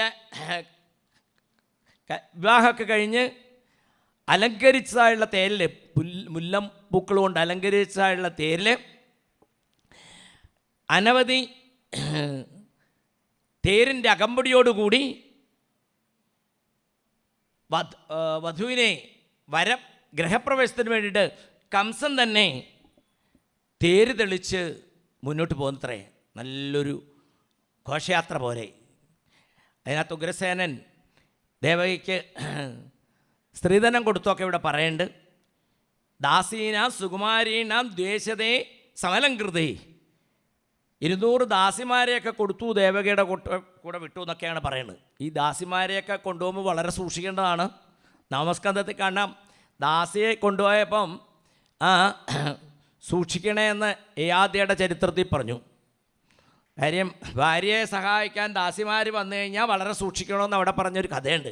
അത് നവത്തിൽ ആണ് വരുന്നത്. നമുക്കിവിടെ ചർച്ച ചെയ്യാൻ നേരം ഉണ്ടായിരുന്നില്ല. അതുകൊണ്ട് നമ്മൾ ഇട്ടാണ് കൃഷ്ണാവതാരത്തിലേക്ക് വന്നത്. അവിടെയാണ് ധർമ്മോത്ബോധനം. ശരിക്കും യയാതിയുടെ ധർമ്മോത്ബോധനമുണ്ട് ഇവിടെ. ഏകാന്തത്തിൽ ഒരു മനുഷ്യൻ, ഒരു പുരുഷൻ അമ്മയോടുകൂടിയോ ചേച്ചിയോടുകൂടിയോ സഹോദരിമാരോടുകൂടിയോ അല്ലെങ്കിൽ സഹോദര വധുവിനോടുകൂടിയോ ഒന്നും ഇരിക്കരുന്നത്. ആ സ്ത്രീകളാണെങ്കിലും ഏകാന്തത്തിൽ തൻ്റെ ഭർത്താവല്ലായ മറ്റു പുരുഷന്മാരോടുകൂടി ഇരിക്കരുത്. അത് അപകടം വലിച്ചു വരുത്തും എന്നുള്ള വലിയൊരു സന്ദേശം ഇവിടെ കൊടുക്കുന്നുണ്ട്. അപ്പോൾ ദാസിമാരെ കൊണ്ടുപോകും, വളരെ സൂക്ഷിക്കണം. ഏതായാലും ദേവകിയുടെ കൂട്ടത്തിലും അങ്ങനെ 200 ദാസിമാരെയൊക്കെ വിട്ടു. അങ്ങനെ ആ യാത്ര പോകുമ്പോഴാണത്രേ ഒരു അശരീരി ഉണ്ടായി. പതിപ്രഗ്രഹണം കംസാമാ ഭാഷ്യാഹ ശരീരവാക് അസ്യാസ്ത്വാം അഷ്ടമോ ഗർഭ അന്തായാം വഹസേ ബുധ. അബുദ്ധ എന്ന് പറഞ്ഞാൽ ബുദ്ധിയില്ലാത്തവനെ, വിഡ്ഢി, മൂഢ എന്നൊക്കെയാണ് അർത്ഥം. വിളിച്ചു പറഞ്ഞു, നീ ആരെയാണോ ഇത്ര സ്നേഹത്തോടുകൂടി വാത്സല്യത്തോടുകൂടി തേര് തെളിച്ച് കൊണ്ടുപോകുന്നത്, ആ നിൻ്റെ സഹോദരിയായുള്ള ദേവകിയുടെ 8ാമത്തെ ഗർഭം നിൻ്റെ കാലനാണ്. അത് ആൺകുട്ടിയാണോ പെൺകുട്ടിയാണെന്ന് പറഞ്ഞില്ലേ, 8ാമത്തെ ഗർഭം. ഏതായാലും ആ അശരീരി കേട്ടപ്പം കംസൻ തേര് ചവിട്ടി നിർത്തിയത്രേ. വേറെ ആർക്കും ഈ പറഞ്ഞൊന്നും കേട്ടോന്നറിയില്ല, ശ്രദ്ധിച്ചില്ല. കംസൻ മാത്രമേ ശ്രദ്ധിച്ചുള്ളൂ. അപ്പം നമുക്ക് ഉറപ്പായല്ലോ ആ വിളിച്ചത് ആരെയാണെന്ന്. ആരെയാ? മൂഢനെ, വിഡ്ഢിയെ തന്നെയാണ്. നമ്മളോട് പറഞ്ഞതിനോട് ഭാഗവതം, ആരെങ്കിലും എന്തെങ്കിലുമൊക്കെ ചീത്ത പറയുന്നിടത്തൊന്നും തിരിഞ്ഞു നോക്കരുത് കേട്ടോ, നമ്മളെ ആകും. നമ്മളങ്ങനെ നേരെ പോകണം അല്ലേ. തേര് ചവിട്ടി നിർത്തി. പിന്നെ സ്നേഹമൊക്കെ പോയി. ദേവകി ദേവിയുടെ മുടിക്കുത്തി പിടിച്ച് വലിച്ചാറിയിട്ടു. ഭഗിനിയും ഹന്തും ആരബ്ധ ഖഡ്ഗമാണി കജേഗ്രഹീത്. സ്ത്രീകളുടെ മുടിക്കൊക്കെ പിടിച്ച് വലിക്കാമെന്ന് പറഞ്ഞാൽ ഏറ്റവും വലിയ ദുരിതം പിന്നാലെ വരികയാണ്. മഹാഭാരതത്തിലൊക്കെ പാഞ്ചാലിയുടെയൊക്കെ കഥേറിയില്ലേ. എന്നിട്ട് വെട്ടാനായിട്ട് വാളൂരി കഴുത്തിൽ വയ്ക്കാനായിട്ട് പോയപ്പോഴത്തേക്കും വസുദേവർ ഇടപെട്ടു. പാടില്ല കേട്ടോ. ഇതിൽ നിന്ന് പിന്തിരിപ്പിക്കാനായിട്ട് 4 ഉപായങ്ങളാണ്. ദാനഭേദദണ്ഡം. സാമവും ഭേദവും നോക്കി ദാനം ഇനി കുട്ടി ഉണ്ടാക്കി വന്നതിന് ശേഷം കൊടുക്കാൻ പോണേ. ദണ്ഡിക്കാൻ പറ്റില്ല, തൻ്റെ മേലെയുള്ള രാജാവാണ്. എന്തു പറഞ്ഞു? ശ്ലാഘനീയ ഗുണശൂരൈ ഭവാൻ ഭോജയസസ്കര സകഥം ഭഗിനീം ഹന്യാൽ സ്ത്രീയമുദ്വാഹ പർവണി. ചെയ്യരുത്. അങ്ങ് വളരെ കീർത്തിപ്പെട്ട ഒരു രാജാവാണ്. സാധാരണക്കാർ പോലും സ്ത്രീവധം ചെയ്യില്ല. ഹിംസ തന്നെ മഹാപാപം, സ്ത്രീവധം അതിലും പാപം. ഇതങ്ങയുടെ സഹോദരിയാണ്, അത് വല്ലാത്ത ദുരിതം ഉണ്ടാക്കുന്നതാണ് എന്നൊക്കെ പറഞ്ഞു നോക്കി അല്ലേ. സാമം തന്നെ 5 തരത്തിൽ നിന്നത്രേ വ്യാഖ്യാനത്തിലൊക്കെ പറയണത്. സംബന്ധം, ലാഭം, ഉപകാരം, അഭേദം, ഗുണകീർത്തനം എന്നൊക്കെയാണ്. അതിൻ്റെ ഭാവം എന്താണെന്ന് വിസ്തരിക്കാൻ നമുക്ക് നേരം ഇല്ല. ഏതായാലും ആ 5 തരത്തിലുള്ള സാമഭാവം അദ്ദേഹത്തെ പുകഴ്ത്തി പറഞ്ഞുകൊണ്ട് അദ്ദേഹത്തിനെ ഒന്ന് അതിൽ നിന്ന് പിന്തിരിപ്പിക്കാൻ നോക്കി, സാധിച്ചില്ല. പിന്നെ കുറച്ച് കടുത്ത് പറഞ്ഞു. അത് ഭേദം. ഏത്? മൃത്യുർജന്മപദാം വീര ദേഹേന സഹജായതേ അദ്യവാബ്ദ സദാം ദേവ മൃത്യുർവൈ പ്രാണിനാം ധ്രുവം. അത് ഭേദഭാവം. എന്താ പറഞ്ഞത്? ജനിച്ചാൽ മരിക്കും, അതുറപ്പല്ലേ. അങ്ങെന്തിനാ ഈ മരണത്തിനെ ഭയപ്പെടുന്നത്? ഇത് നമ്മൾ വൃത്രാസുര കഥയിൽ കേൾക്കാം. വൃത്രൻ തൻ്റെ കൂടെ വന്ന് അസുരന്മാരോട് വിളിച്ചു പറയേണ്ടത്, ജാതസ്യ ധ്രുവോർ മൃത്യു. നിങ്ങൾ എങ്ങോട്ടാ പേടിച്ചിട്ടോടുന്നത്? പേടിച്ചാൽ ഒളിക്കാൻ കാടുവല്ലോ ഉണ്ടോ എന്നുള്ളൊരു ഭാവത്തിൽ. ജനിച്ചപ്പോഴേ ഒരു കാര്യം ഉറപ്പായില്ലേ, മരിക്കുമെന്ന്. അതെ, നമ്മൾ അമ്മയുടെ ഗർഭത്തിലേക്ക് പ്രവേശിക്കുമ്പോൾ തന്നെ നമ്മുടെ അക്കൂട്ടത്തിൽ ഒരാളൂടെ കയറും. ആരാ കയറുന്നത്? ഗർഭപാത്രത്തിൽ എന്തൊക്കെയാണ് ഉള്ളതെന്നുള്ള കപിലവാസുദേവൻ്റെ ഉപദേശത്തിൽ കാണാം. അതല്ല, ഈ മൃത്യുദേവൻ കൂടി കയറും. തരം കിട്ടുമ്പോൾ കൊണ്ടുപോകും. ചിലപ്പോൾ അതിനകത്ത് തന്നെ പോകും, അവിടെ വെച്ച് തന്നെ പോകും ഇല്ലേ, ശ്രമിച്ചു പോകും. ചിലർ പുറത്ത് കഴിഞ്ഞ് വന്നതിന് ശേഷം സമയമാകുമ്പോൾ കൊണ്ടുപോകും. അതുകൊണ്ട് അങ്ങനെയുള്ള ആ മരണത്തെ എന്തിനാണ് അങ്ങ് ഭയപ്പെടുന്നത് എന്നൊക്കെ ചോദിച്ചത്രേ. കംസൻ ചോദിക്കൂ, അങ്ങ് കേട്ടില്ലേ പറഞ്ഞത്? ഇവളുടെ ഗർഭത്തിലുണ്ടാകുന്ന കുട്ടി എൻ്റെ തലയെടുക്കുമെന്നാണ് പറഞ്ഞേ. അവനവൻ്റെ രക്ഷയ്ക്ക് അവനവൻ നോക്കണ്ടേ? എന്താണിപ്പം ഈ കംസൻ ഇനിയിപ്പോൾ എന്താ ചെയ്യുക? ആ സമയത്താണത്രേ ഈ മരപ്പാവ് പോലെ നിൽക്കുന്ന ആളുടെ സ്വാതന്ത്ര്യമില്ലാത്ത ഈ ദേവകിയെ രക്ഷിക്കാൻ ഇനി എന്താണ് മാർഗം? എന്ത് പറഞ്ഞാലാണ് രക്ഷിക്കേണ്ടതെന്ന് വസുദേവരൊന്ന് ഉള്ളു ചുട്ട് സ്മരിച്ചുത്രേ. താൻ എത്രയോ കാലങ്ങളായിട്ട് സേവിച്ചുകൊണ്ടിരിക്കുന്ന ഭഗവാനെ. അപ്പോൾ അദ്ദേഹത്തിന് പറയേണ്ടത് പറയാൻ തോന്നിച്ചു. ആര് ചോദിപ്പിച്ചു? ഗുരുവായൂരപ്പൻ. അതെ, നമുക്കെന്ത് പറയാൻ സാധിക്കുന്നു, എന്ത് കേൾക്കാൻ സാധിക്കുന്നു, എന്ത് ചെയ്യാൻ സാധിക്കുന്നു? സർവം ഭവത് പ്രേരണൈവ ഭൂമൻ. ഗുരുവായൂരപ്പൻ്റെ ഇച്ഛ പോലെ ആവുള്ളൂ. നമുക്ക് തോന്നുന്നു നമ്മുടെ കേമം കൊണ്ടാണ് പലതും നടന്നത്. വെറുതെയാണ്. കാറ്റ് വരുമ്പോൾ വലിയ വലിയ വൃക്ഷങ്ങളെല്ലാം കടവഴി താഴെ വീഴുന്നുണ്ട്. അതിൻ്റെ താഴെ നിൽക്കുന്ന പുൽക്കൊടികൾക്ക് ഒരു കേടും വരണില്ല. ആ പുൽക്കൊടിയെ കേടുകൂടാതെ നിർത്തുന്നതും ഈ വൃക്ഷങ്ങളെ കടവഴിക്ക് താഴ്ത്തിയിടുന്നതും ആരാന്ന് ചോദിച്ചു കഴിഞ്ഞാൽ, ആരുടെ കേമത്താന്ന് ചോദിച്ചു കഴിഞ്ഞാൽ അത് പൊന്നു ഗുരുവായൂരപ്പൻ്റെ ആണ്. ഇതുപോലെയാണ് നമ്മൾ കൊറോണ എന്നൊക്കെ കണ്ടില്ലേ.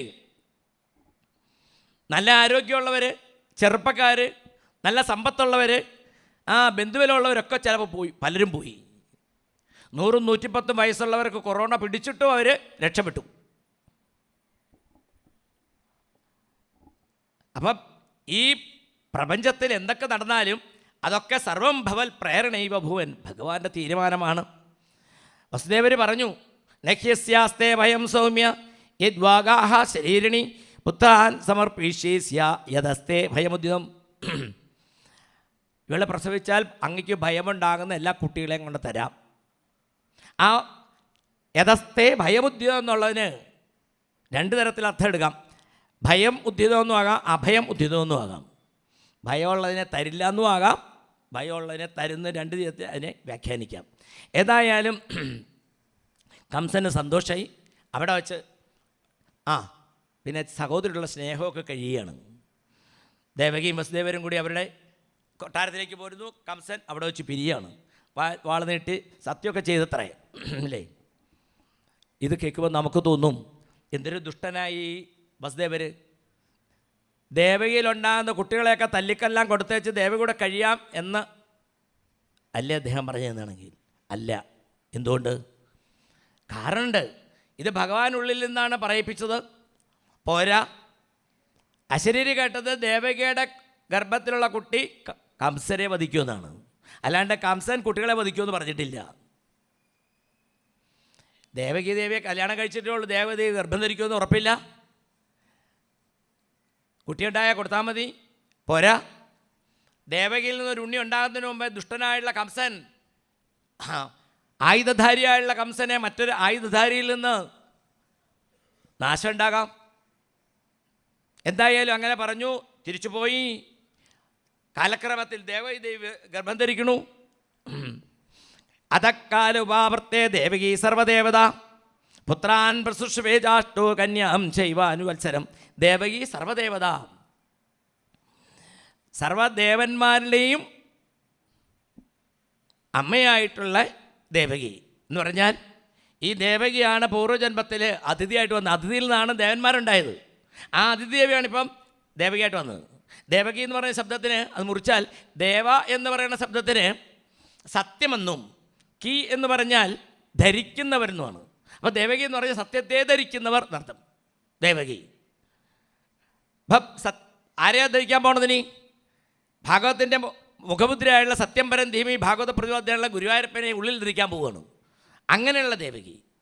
ആ ഗുരുവായൂരപ്പനെ നമുക്കൊക്കെ ഉള്ളിൽ ധരിക്കാൻ പറ്റുമെന്നുണ്ടെങ്കിൽ നമ്മൾക്കൊക്കെ ദേവകി ആകാം. അങ്ങനെ ഒരു ഉണ്ണി ഉണ്ടാകണു. ആ ഉണ്ണിയെ എടുത്തുകൊണ്ട് സത്യം പരിപാലിച്ചുകൊണ്ട് കംസൻ്റെ അടുക്കൽ ചെല്ലുന്നു. കംസൻ അതിനെ കണ്ടിട്ട് പറയുന്നു, അയ്യോ എനിക്കിതിനെ ഭയമില്ല, 8ാമത്തെ കുട്ടിയല്ലേ എന്ന് മനസ്സ് മാറിയിരിക്കുന്നു. ആചാര്യന്മാർ ചിലർ പറയാറുണ്ട്, അതിനെ മടിയിരുത്തിയിട്ട് ചുണ്ടിലൊക്കെ പിടിച്ച് അനക്കി കളിപ്പിച്ചിട്ട് പറയണു, ഇവനെ ഞാൻ കൊല്ലുന്നില്ല, ഇവന് ഭയമില്ല. കാരണം ഇത് എൻ്റെ കൊച്ചിലുള്ള ഫോട്ടോ ഇവൻ്റെ ഈ ഫോട്ടോ കൂടി വെച്ചാൽ ഏതാണ്ട് ഒരുപോലെ ഉണ്ടത്രേ. അപ്പോൾ ഇന്നെങ്ങനെ അമ്മാവനും മരുമകനും ഇല്ലേ കൊടുത്തുവിട്ടത്രേ. വസുദേവർക്ക് വലിയ സന്തോഷമൊന്നും ഉണ്ടായില്ല. ഓരോ വർഷം കഴിഞ്ഞപ്പോൾ ഓരോ കുട്ടികളുണ്ടായി. അങ്ങനെ 6 കുട്ടിയെ ദേവകി ദേവി പ്രസവിച്ചു. 7ാമത്തെ കുട്ടിക്ക് ഗർഭം ധരിച്ചിരിക്കണു. ആ സമയത്താണത്രേ ഈ നാരദ മഹർഷിക്ക് കൃഷ്ണാവതാരം കാണാൻ വല്ലാത്ത ആവേശമായി. ചെന്ന് കംസനെ കാണുന്നു. അവർ തമ്മിൽ കുശലം പറയണു. അപ്പോൾ കംസൻ്റെ ബുദ്ധിയെ ഒന്ന് വിപരീതമാക്കാൻ, അഥവാ ഇപ്പോഴുള്ള ദുഷ്ടഭാവം കൂട്ടിവരുത്താൻ വേണ്ടി അദ്ദേഹം പറഞ്ഞു, താൻ ആ കുട്ടിയെ വിട്ടില്ലേ, വെറുതെ വിട്ടില്ലേ, വസുദേവർ കുട്ടിയെ കൊണ്ടുവന്നതല്ലേ. അപ്പോൾ പറഞ്ഞു, മഹർഷി അത് 8ാമത്തെ കുട്ടിയല്ലേ എൻ്റെ കാലൻ അല്ലേ. നാരദൻ അതിനെ ഒന്ന് വേണ്ട പോലെ ഒന്ന് വിവരിച്ച് വ്യാഖ്യാനിച്ചു എന്നാണ്. ഭാഗവത്തിലൊന്നും അങ്ങനെയുള്ള ശ്ലോകമൊന്നുമില്ല. എന്താ പറഞ്ഞത്? അങ്ങേക്കറിയോ ഈ യശോദ, നന്ദ, വസുദേവൻ, ദേവകി എന്നൊക്കെ പറയണത് അത് സാക്ഷാൽ ദേവാംശജരാണ്. അസുരനിഗ്രഹത്തിന് വേണ്ടി അവരുടെ പുറപ്പാട്. അതുകൊണ്ട് സൂക്ഷിക്കണം. പിന്നെ 8 പറഞ്ഞത് പല വിധത്തിൽ അർത്ഥം എടുക്കാം. 8 കുട്ടികളുണ്ടായി. ഇവിടുന്ന് അങ്ങോട്ടെണ്ണി അതിട്ട്, അവിടുന്ന് ഇങ്ങോട്ടെണ്ണി ഇതിട്ട് വട്ടത്തിൽ നിർത്തി 8 ഇട്ടാക്കാം. ഏതിനെ ഇട്ടാക്കാം. അഷ്ടൈശ്വര്യ സിദ്ധിയുള്ളതാണാകാം, 8ാം തിഥിയിലോ 8ാമത്തെ നക്ഷത്രത്തിലുള്ളതാണാകാം, എങ്ങനെ വേണേലാക്കാം. അതുകൊണ്ട് ബി കെയർഫുൾ. നമ്മുടെ ഭാഷയെ പറഞ്ഞാൽ താനായി ഇനി തൻ്റെ പാടായി മതിയല്ലോ. ഇതുകൊണ്ടാണെന്ന് തോന്നുന്നു നാരദ മഹർഷിയെ നാരം പരമാർത്ഥ വിഷയം തന്തദാതി നാരദാന്ന് വിശേഷിപ്പിക്കുന്ന നാരദ ഋഷിക്ക് നാട്ടുകാർ ഏഷണിപ്രിയ എന്നൊരു പേര് കൊടുത്ത് ഇതുകൊണ്ടാണെന്ന് അറിഞ്ഞുകൂടാ. ഇത് ഏഷണി ചെയ്തതല്ല, കൃഷ്ണാവതാരം കാണാനായിട്ട് കൊതിച്ചാണ് നാരദ മഹർഷി അത് ചെയ്തത്. കംസൻ പിന്നെ അവിടെ പെട്ടെന്ന് പുറപ്പെട്ടു. ഇവിടെ വന്ന് ദേവകി ദേവിയുടെ 6 കുട്ടികളെയും തല്ലിക്കൊന്നത്രേ. ദേവകി ദേവി ഗർഭം ധരിച്ചിരുന്നു. 7ാമത്തെ ഗർഭമായിരുന്നു. ദേവകിയെ എടുത്ത് ഒരു കൽത്തുറുങ്കിലിട്ടു. വസുദേവരെ മറ്റൊരു കൽത്തുറുങ്കിലിട്ടു. പിന്നെ ഉഗ്രസേന മഹാരാജാവിനെ അവിടുന്ന് സ്ഥാനഭ്രഷ്ടനാക്കി സ്വയം ഭരണം ഏറ്റെടുത്തു. പ്രളംബകചാണൂരതൃണാവർത്ത് മഹാസനൈ മുഷ്ടികാഷ്ടദ്വീത പൂതനാശി കേശ് ദേനുകൈ. കംസൻ്റെ ആ മന്ത്രിസഭയിലെ കുറേ ആൾക്കാരുടെ പേര് പറഞ്ഞു. അതിൽ പ്രധാനിയാണ് ജരാസന്ധൻ, പ്രളംബൻ, ബഗൻ, ചാണൂരൻ. ഇവരെല്ലാം കൂടി ചേർന്നുകൊണ്ട് ദുഷിച്ച ഭരണം. അപ്പോൾ ഗുരുവായൂരപ്പന് മനസ്സിലായി ഇനി വച്ചുകൊണ്ടിരിക്കേണ്ട, അവതാരം നടത്തിക്കളയാന്ന്. ആ സമയത്ത് ഭഗവാൻ എന്തു ചെയ്തു? തൻ്റെ സഹോദരിയായിട്ടുള്ള യോഗമായെ വിളിച്ചിട്ട് പറഞ്ഞു, എത്രയും പെട്ടെന്ന് ഗച്ഛദേവി വ്രജം ഭദ്രേ ഗോപഗോപുര അലങ്കൃതം രോഹിണി വസുദേവസ്യ ഭാര്യാസ്തേ നന്ദഗോകുലേ അന്യാശ കംസംവിഘ്ന വിവരേഷു വസദ്ധിഹേ. എത്രയും പെട്ടെന്ന് ഗച്ഛദേവി ആ മധുരയിലേക്ക് പോകണം. അവിടെ ദേവകീ ദേവി ഇപ്പോൾ ഗർഭം ധരിച്ചിട്ടുണ്ട്. അതിനെ എടുത്തൊന്ന് വസുദേവരുടെ മറ്റൊരു ഭാര്യയായുള്ള രോഹിണിയിലയുടെ ഗർഭത്തിലേക്ക് വയ്ക്കണം. നമ്മൾ ഈ മുറിയിൽ നിന്ന് ആ മുറിയിലേക്കൊരു സാധനം, അല്ലെങ്കിൽ ഈ പേഴ്സിൽ നിന്ന് ആ പേഴ്സിലേക്കൊരു സാധനം എടുത്തു വയ്ക്കുന്ന ലാഘവത്തിലാണ് ഭഗവാൻ പറയേണ്ടത്. ഭഗവാൻ അങ്ങനെയുണ്ട്. വലിയ വലിയ കാര്യം ചെയ്യുന്നതിനെ യോഗമായെ അല്ലെങ്കിൽ മഹാമായെ സ്വീകരിക്കുക. ഇവിടെ ഭഗവാൻ ദേവിയാണ് ഒരു സഹായത്തിന് വിളിക്കുന്നത്. ഇനി രാസക്രീഡയാകുന്ന ഭാഗവത്തിൻ്റെ ഹൃദയമാകുന്ന രാസലീല പറയുമ്പം യോഗമായ ഉപാശ്രിതാന്ത് അവിടെ കാണാം. യോഗമായെ ഉപാശ്രിച്ചുകൊണ്ടാണ് ഭഗവാൻ രാസലീല ചെയ്യുന്നത്. അങ്ങനെ ദേവിയോട് പറഞ്ഞു അതാഹ വംശഭാഗേന ദേവയ്ക്കാ പുത്രതാംശുവേ. ദേവി അങ്ങനെ ചെയ്തു കഴിഞ്ഞാൽ ദേവകിയിലൂടെ ഞാൻ അംശഭാഗമായിട്ട് അവതരിക്കും. അംശഭാഗം എന്ന് പറഞ്ഞാൽ അംശം എന്നുള്ളതല്ല, പൂർണ്ണഭാവമായിട്ട്. അംശഭാഗേന എന്നതിന് അംശേ അധിഷ്ഠതി ബ്രഹ്മാദീൻ ഇതി, ബ്രഹ്മാദികളെ പോലും നിയന്ത്രിക്കുന്ന രൂപത്തിൽ എന്നൊരർത്ഥം പോരാ. ഭക്തന്മാർക്ക് ഞാൻ ഐശ്വര്യാദികൾ ഉണ്ടാക്കി യോജിപ്പിക്കുന്ന ഭാവത്തിൽ എന്നൊരർത്ഥം. അംശേന ഭഗ ഈക്ഷണം യസ്യസ, തൻ്റെ അംശമായ രൂപം കൊണ്ട് പ്രകൃതിയെ ഈക്ഷണം ചെയ്യുന്ന പൂർണ്ണഭാവം എന്നൊരർത്ഥം. അങ്ങനെ ആ അംശഭാഗേന എന്നുള്ള വാക്കിന് പോലും എത്രയോ വ്യാഖ്യാനത്തിൽ അർത്ഥാനം പറഞ്ഞിരിക്കുന്നു. അതുകൊണ്ട് ഞാൻ പൂർണ്ണമായിട്ട് ദേവകിയിലൂടെ അവതരിച്ചിട്ട് ചില കാര്യങ്ങൾ ചെയ്യാനുണ്ട്. അങ്ങനെ ദേവി ചെയ്താൽ ദേവിയെ ഭൂമിയിൽ മനുഷ്യർ ക്ഷേത്രങ്ങളെല്ലാം നിർമ്മിച്ച് ആരാധിക്കും. നാമധേയാനി കുർവന്തി സ്ഥാനാനി ച നരാഭുവി ദുർഗേതി ഭദ്രകാളീനി വിജയാ വൈഷ്ണവീതിജ കുമുദാ ചണ്ഡികാ കൃഷ്ണ മാധവി കന്യകേതിജ മായാ നാരായണീശാനി ശാരദേത്യംബികേതിജ. അങ്ങനെ ഭൂമിയിലെ ദേവീക്ഷേത്രങ്ങൾ നിർമ്മിച്ച് ദേവിയെ വേണ്ട പോലെ ആരാധിക്കും. ദുർഗ, ഭദ്ര, ചാമുണ്ട, ഭദ്രകാളി എന്നൊക്കെ വിളിച്ച് ആരാധിക്കും.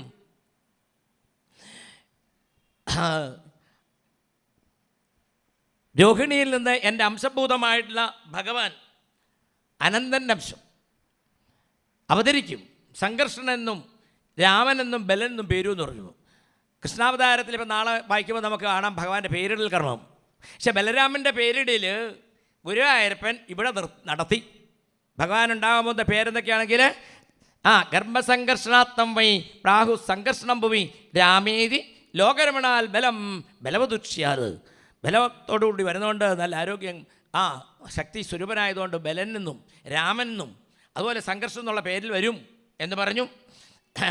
ഭഗവാന്റെ വാക്ക് കേട്ട് ഒട്ടും വൈകാതെ തന്നെ ദേവി വന്ന് ദേവകി പോലും അറിയാതെ ദേവകിയുടെ ഗർഭത്തെ എടുത്ത് രോഹിണിയുടെ ഗർഭത്തിലേക്കാക്കി. ഇതുപോലൊരു ഓപ്പറേഷൻ ഇതിനു മുമ്പ് ഒരിക്കലും നടന്നിട്ടില്ലേ? The first transplantation of child എന്ന് പറയണേ ആ ഒരു പ്രക്രിയ അവിടെ നടത്തി. അപ്പോൾ ഹോസ്പിറ്റലിൽ നടന്നിട്ടില്ല, മാതാമൃതയുടെ ഹോസ്പിറ്റലിൽ നടന്നിട്ടില്ല, എവിടെ നടന്നില്ല. ടെസ്റ്റ് ട്യൂബ് ശിശുവൊക്കെ ഉണ്ടായിട്ടുണ്ടാവും. ഒരു ഗർഭത്തെ എടുത്ത് വേറെ ഗർഭത്തിലേക്ക് വയ്ക്കുക, അത് ആരും അറിയാതെ. ആ കൂടെ അറിഞ്ഞ ആരൊക്കെ ഉണ്ട്? ഗുരുവായൂരപ്പൻ അറിഞ്ഞിട്ടുണ്ട്, സംഘർഷമൂർത്തി അറിഞ്ഞിട്ടുണ്ട്, ദേവകി അറിഞ്ഞിട്ടുണ്ട്. ദേവി അറിഞ്ഞിട്ടുണ്ട്, വേറെ അറിഞ്ഞില്ല. അങ്ങനെ ആ കർമ്മം ചെയ്തു. ദേവി വന്ന യശോദയുടെ ഗർഭത്തിലേക്ക് പ്രവേശിക്കണു. വീണ്ടും ദേവകി ദേവി ഗർഭം ധരിച്ചു എന്നുള്ളതാണ് ഭാഗവതം പറയുന്നത്. ആ ദേവകി ദേവിയുടെ ഗർഭത്തെ എടുത്ത് രോഹിണിയുടെ ഗർഭത്തിൽ വെച്ചപ്പോൾ ദേവകി ദേവിയുടെ വയറിലെ ഒട്ടി. ദേവകിക്ക് അറിഞ്ഞുകൂടാ എന്താ സംഭവിച്ചതെന്ന്. ആർക്കും അറിഞ്ഞൂടാ. ഇതറിഞ്ഞവരൊക്കെ കംസനെ പഴി പറഞ്ഞു. കാരണം ദുഷ്ടനായുള്ള കംസനെ പേടിച്ച് പാപം ദേവകിയുടെ ഗർഭം അലസിപ്പോയി എന്നായി. ആരും പറഞ്ഞില്ല. എന്നാൽ അധികം വൈകാതെ തന്നെ വീണ്ടും ഈ ദേവകി ദേവി ഗർഭം ധരിച്ചത്രേ. എങ്ങനെ സരിച്ചു? ഒരു സ്ത്രീ പുരുഷ ബന്ധമില്ലാതെ ഗർഭം ധരിക്കാൻ പറ്റുമോ?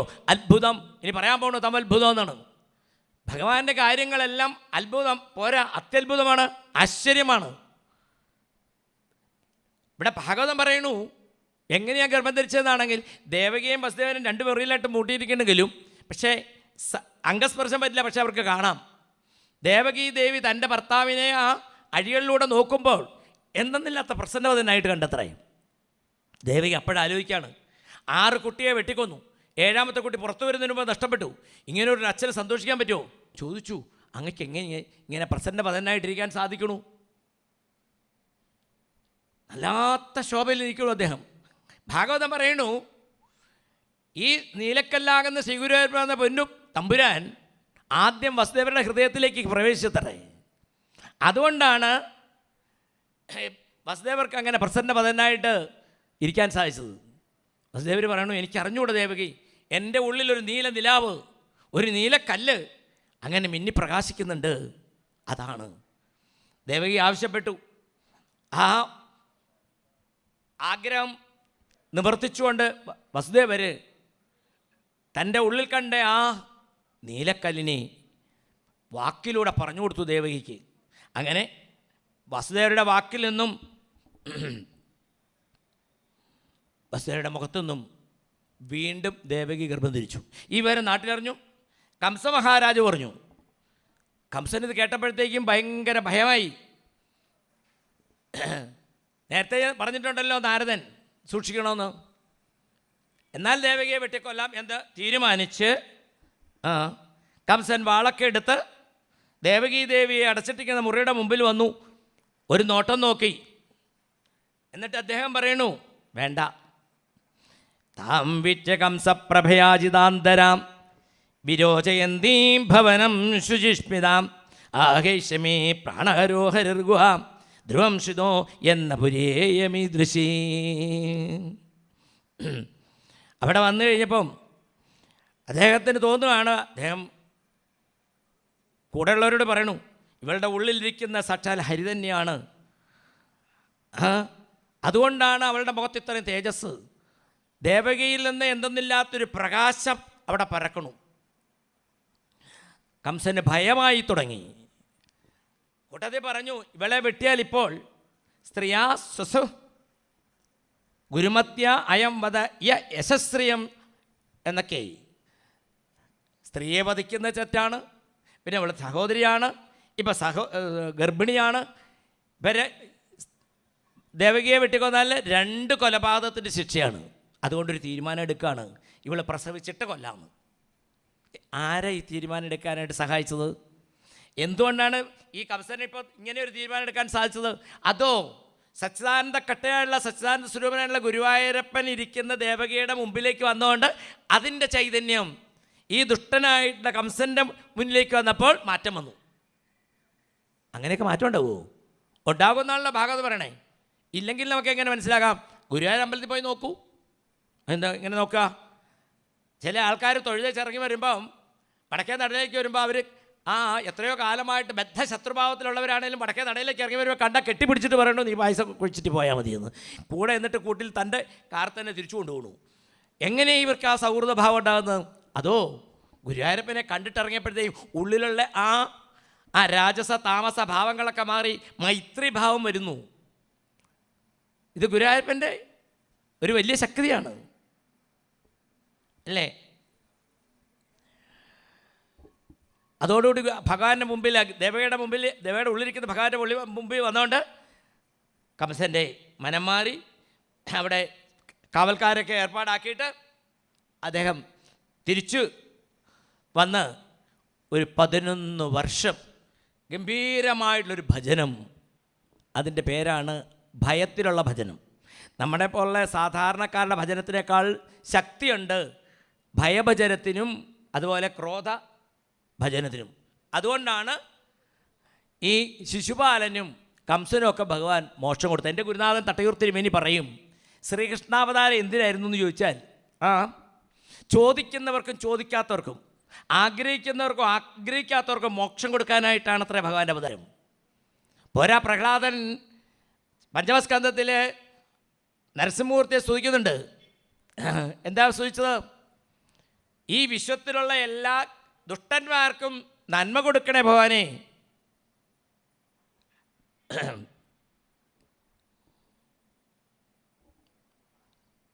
അത് ഭഗവാൻ കൃഷ്ണാവതാരത്തിൽ ചെയ്യുകയാണ്. കാണാൻ നമുക്ക് നാളെ വായിക്കുമ്പം തന്നെ കൊല്ലാനായിട്ട് സ്ഥലത്തിലെ കാളകൂട വിഷം തേച്ചുകൊണ്ട് വരുന്ന ഭൂതനിക്കും കൊടുത്തു ഭഗവാൻ മോക്ഷം അല്ലേ? ആദ്യം അവിടെ തുടങ്ങി. തൻ്റെ അമ്മാവനും കൊടുത്തു മോക്ഷം. തന്നെ ചീത്ത പറഞ്ഞ ശിശുപാലനും കൊടുത്തു. ഭഗവാന്റെ തിരുമുട്ടാകുന്ന ചെപ്പിനകത്ത് മോക്ഷം ഇങ്ങനെ നിറച്ചു വെച്ചാണ് അത്രേ വന്നേ എന്നാണ് ഗുരുനാഥൻ പറയുക. കംസൻ വന്ന് ഒരു 11ഓളം വർഷം എങ്ങനെ ഭജിച്ചു? ആസീന സംവിശൻ ദൃഷ്ടൻ ഭുഞ്ചാനപര്യടൻ മഹീം ചിന്തയാനോ ഋഷികേശാവശ്യ തന്മയം ജഗത്. ഇരിക്കുമ്പോഴും കിടക്കുമ്പോഴും ഉണ്ണുമ്പോഴും നിൽക്കുമ്പോഴും ഏത് സമയത്തും ഉറങ്ങുമ്പോഴും ഒരേ ഒരു വിചാരം, വിഷ്ണു വിഷ്ണു വിഷ്ണു എന്ന്. ആലോചിച്ച് നോക്കൂ, ഇങ്ങനൊരു ഭജനം വേറെ ആർക്ക് കിട്ടും? നമുക്ക് പറ്റുന്നുണ്ടോ? നമുക്കിപ്പോൾ ഇവിടെ ഈ ഭാഗവത്തിൻ്റെ മുമ്പ് വരുമ്പോഴോ പൂജാമുറി കയറി ഇരിക്കുന്ന സമയത്തോ ഗുരുവായൂർ അമ്പലത്തിൽ ചെല്ലുമ്പോഴോ നാരായണാന്നോ അച്ഛനാന്നോ കേശവാന്നോ വിളിക്കാം. അതും തന്നെ ചിലപ്പോൾ ആ സമയത്ത് നടക്കില്ല. ആരെങ്കിലും വിളിച്ചുകൊണ്ടിരിക്കുമ്പോൾ ചൊറി വിളിച്ചു കഴിഞ്ഞാൽ അങ്ങോട്ട് പോകും മനസ്സ്, ഇല്ലേ? ഇത് രാപ്പകൽ വ്യത്യാസമില്ലാതെ ഇരിക്കുമ്പോൾ ചാടി എണീക്കുമ്പോൾ എന്തെങ്കിലും കടിച്ചു കഴിഞ്ഞാൽ ഇത് ഭഗവാനാണോ? തൂണിൻ്റെ മുമ്പിലൊന്നും പോകില്ലെന്ന് അത്ര പറയണത്. തൂണ് കണ്ട ഈ കംസന് ഭയാ. തൂണിങ്ങനെ ചലിക്കുന്നുണ്ടോ? കാരണം എന്താ വെച്ച് കഴിഞ്ഞാൽ പണ്ട് തൂണിൽ നിന്നാണ് ഒരാൾ ചാടി വീണത്, നരസിംഹം. അതുകൊണ്ട് പേടി. കോൾഡ് വന്നാൽ മുക്ക് പിടിക്കും അത്രേ, തുമ്മില്ല. കാര്യം എന്താ? തുമ്മിയാൽ മുക്കിന്ന് വന്നാലോ? പണ്ട് ബ്രഹ്മാവൊന്നും മുക്കിന്ന് ചലിച്ചപ്പോൾ എന്താ ഈ വരാഹം അതിന് ചാടി വീണു. അങ്ങനെ ഏത് സമയത്തും സാധാരണ കംസന് കിടന്നാൽ ഉറക്കം വരില്ല. ഒന്ന് ഉറങ്ങിയാൽ ആദ്യം വരുന്ന സ്വപ്നത്തിൽ ചതുർബാഹുവായിട്ടുള്ള വിഷ്ണു. ആലോചിച്ച് നോക്കൂ, ഈ കംസൻ്റെ ഭജനം എത്ര ശ്രേഷ്ഠമായിരുന്നു. നമുക്ക് കംസനെ ദുഷ്ടൻ എന്ന് പറഞ്ഞാൽ ഗുരുവായൂർ ഇഷ്ടപ്പെടില്ല. കാരണം നമുക്കൊന്നും ആ തലത്തിലേക്ക് എത്താൻ പറ്റുന്നില്ല. നമ്മൾ എത്രയോ സ്വപ്നം കണ്ടു. ഇതുവരെയെങ്കിലും ഗുരുവായൂരപ്പനെ സ്വപ്നം കണ്ടിട്ടുണ്ടോ? കണ്ടിട്ടുണ്ട്, വലിയ ഭാഗ്യം. ആരോടും പറയും വേണ്ട, ദേവഗുഹിയായിട്ടിരുന്നോട്ടെ. പക്ഷേ കംസൻ സ്വപ്നം കണ്ടാൽ ആദ്യം വരുന്ന മിന്നും പൊന്നിൻ കിരീടം തരിവള കടകം കാച്ചിപൂഞ്ചേലമാല ധന്യശ്രീ വത്സസൽ കൗസ്തുവം ഇടകലരും ചാരുദോരന്തരാളം. അങ്ങനെയാ വരിക ഇല്ലേ? അങ്ങനെയുള്ളൊരു ഭജനം. ആ സമയത്താണത്രേ ഗർഭഗത വിഷ്ണുവിനെ ഗുരുവായൂരപ്പനെ സ്തുതിക്കാനായിട്ട് ബ്രഹ്മാദേവന്മാർ വന്ന് ഗംഭീരമായിട്ട് സ്തുതിച്ചു. 16 ശ്ലോകത്തിലുള്ള സ്തുതിയാണ്.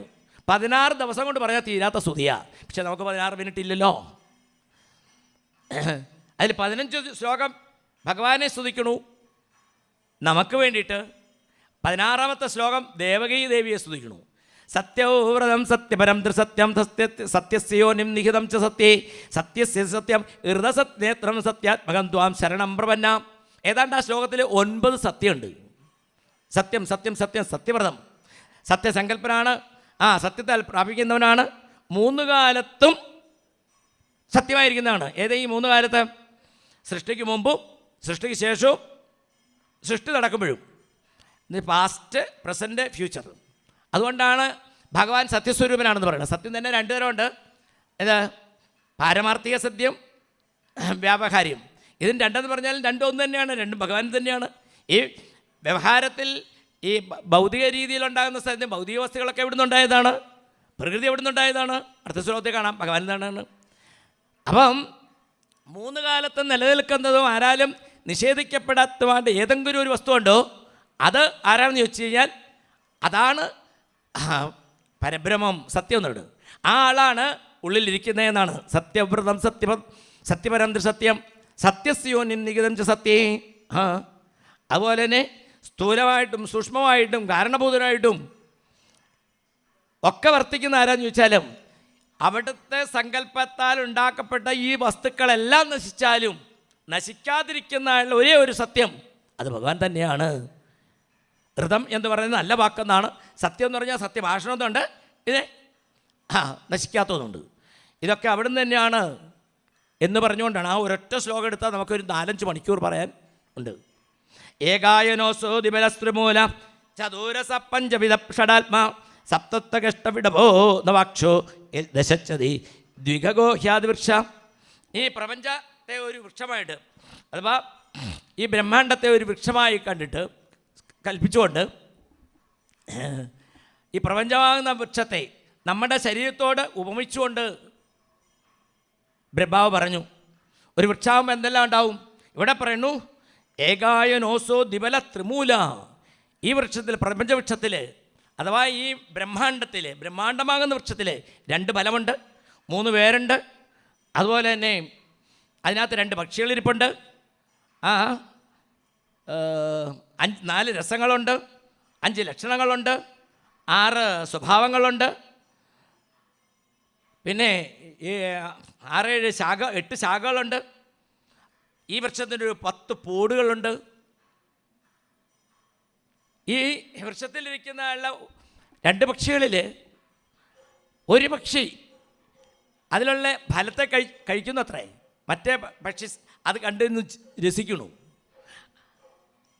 ഏതാണ് ഈ വൃക്ഷം എന്ന് വെച്ച് കഴിഞ്ഞാൽ അത് നേരെ അന്വയിക്കേണ്ടത് നമ്മുടെ ശരീരമാകുന്ന വൃക്ഷം.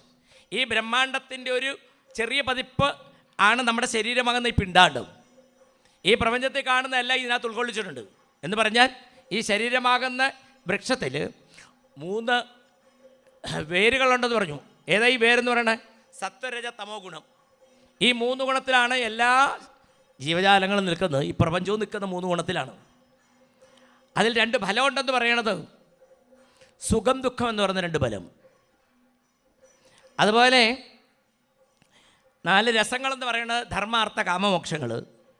5 ലക്ഷണങ്ങളാൽ ചിട്ടപ്പെടുത്തിയ വൃക്ഷമാണത്രേ. 5 ലക്ഷണം എന്ന് പറയുന്നത് 5 ഇന്ദ്രിയങ്ങൾ. അതുപോലെ 6 സ്വഭാവമുള്ളതാണത്രേ ഈ വൃക്ഷം. എന്താ വൃക്ഷത്തിൻ്റെ 6 സ്വഭാവം? ഉണ്ടാകുക, വളരുക, നിലനിൽക്കുക, തളരുക, ക്ഷയിക്കുക, നശിക്കുക. ഏതൊരു വൃക്ഷമാണെങ്കിലും അങ്ങനെയാണ്. ഈ പ്രപഞ്ചവൃക്ഷത്തിൻ്റെ ഭാവം അത് തന്നെയാണ്. ഭഗവാനിലുണ്ടായി അല്ലേ, കുറച്ചാൾ നിന്നു, ഭഗവാനിലേക്ക് ലയിക്കും. നമ്മളാകുന്ന ഈ വൃക്ഷം എങ്ങനെയാണ്? ഉണ്ടായി, വളർന്നു, കുറച്ചാൾ നിലനിൽക്കുന്നു, തളരും, ക്ഷയിക്കും, നശിക്കുന്നു. അതുപോലെ ഇതിനകത്ത് തൊലിയെ കൊണ്ട് പൊതിഞ്ഞുള്ള കുറേ ധാതുക്കളുണ്ട് ഈ പ്രപഞ്ചവൃക്ഷത്തിനെന്ന് പറഞ്ഞു. അതെ, നമ്മുടെ ശരീരമാകുന്ന ഈ വൃക്ഷത്തിലും തൊലിയെ കൊണ്ട് പൊതിഞ്ഞുള്ള ചില ധാതുക്കൾ, മാംസം, അസ്ഥി, മജ്ജ, രക്തം, മേധസ്, ശുക്ലാദികൾ അല്ലേ. പിന്നെ ആകാശം, ഭൂമി, വായു, അഗ്നി, ജലം, മനസ്സ്, ബുദ്ധി, അഹങ്കാരം.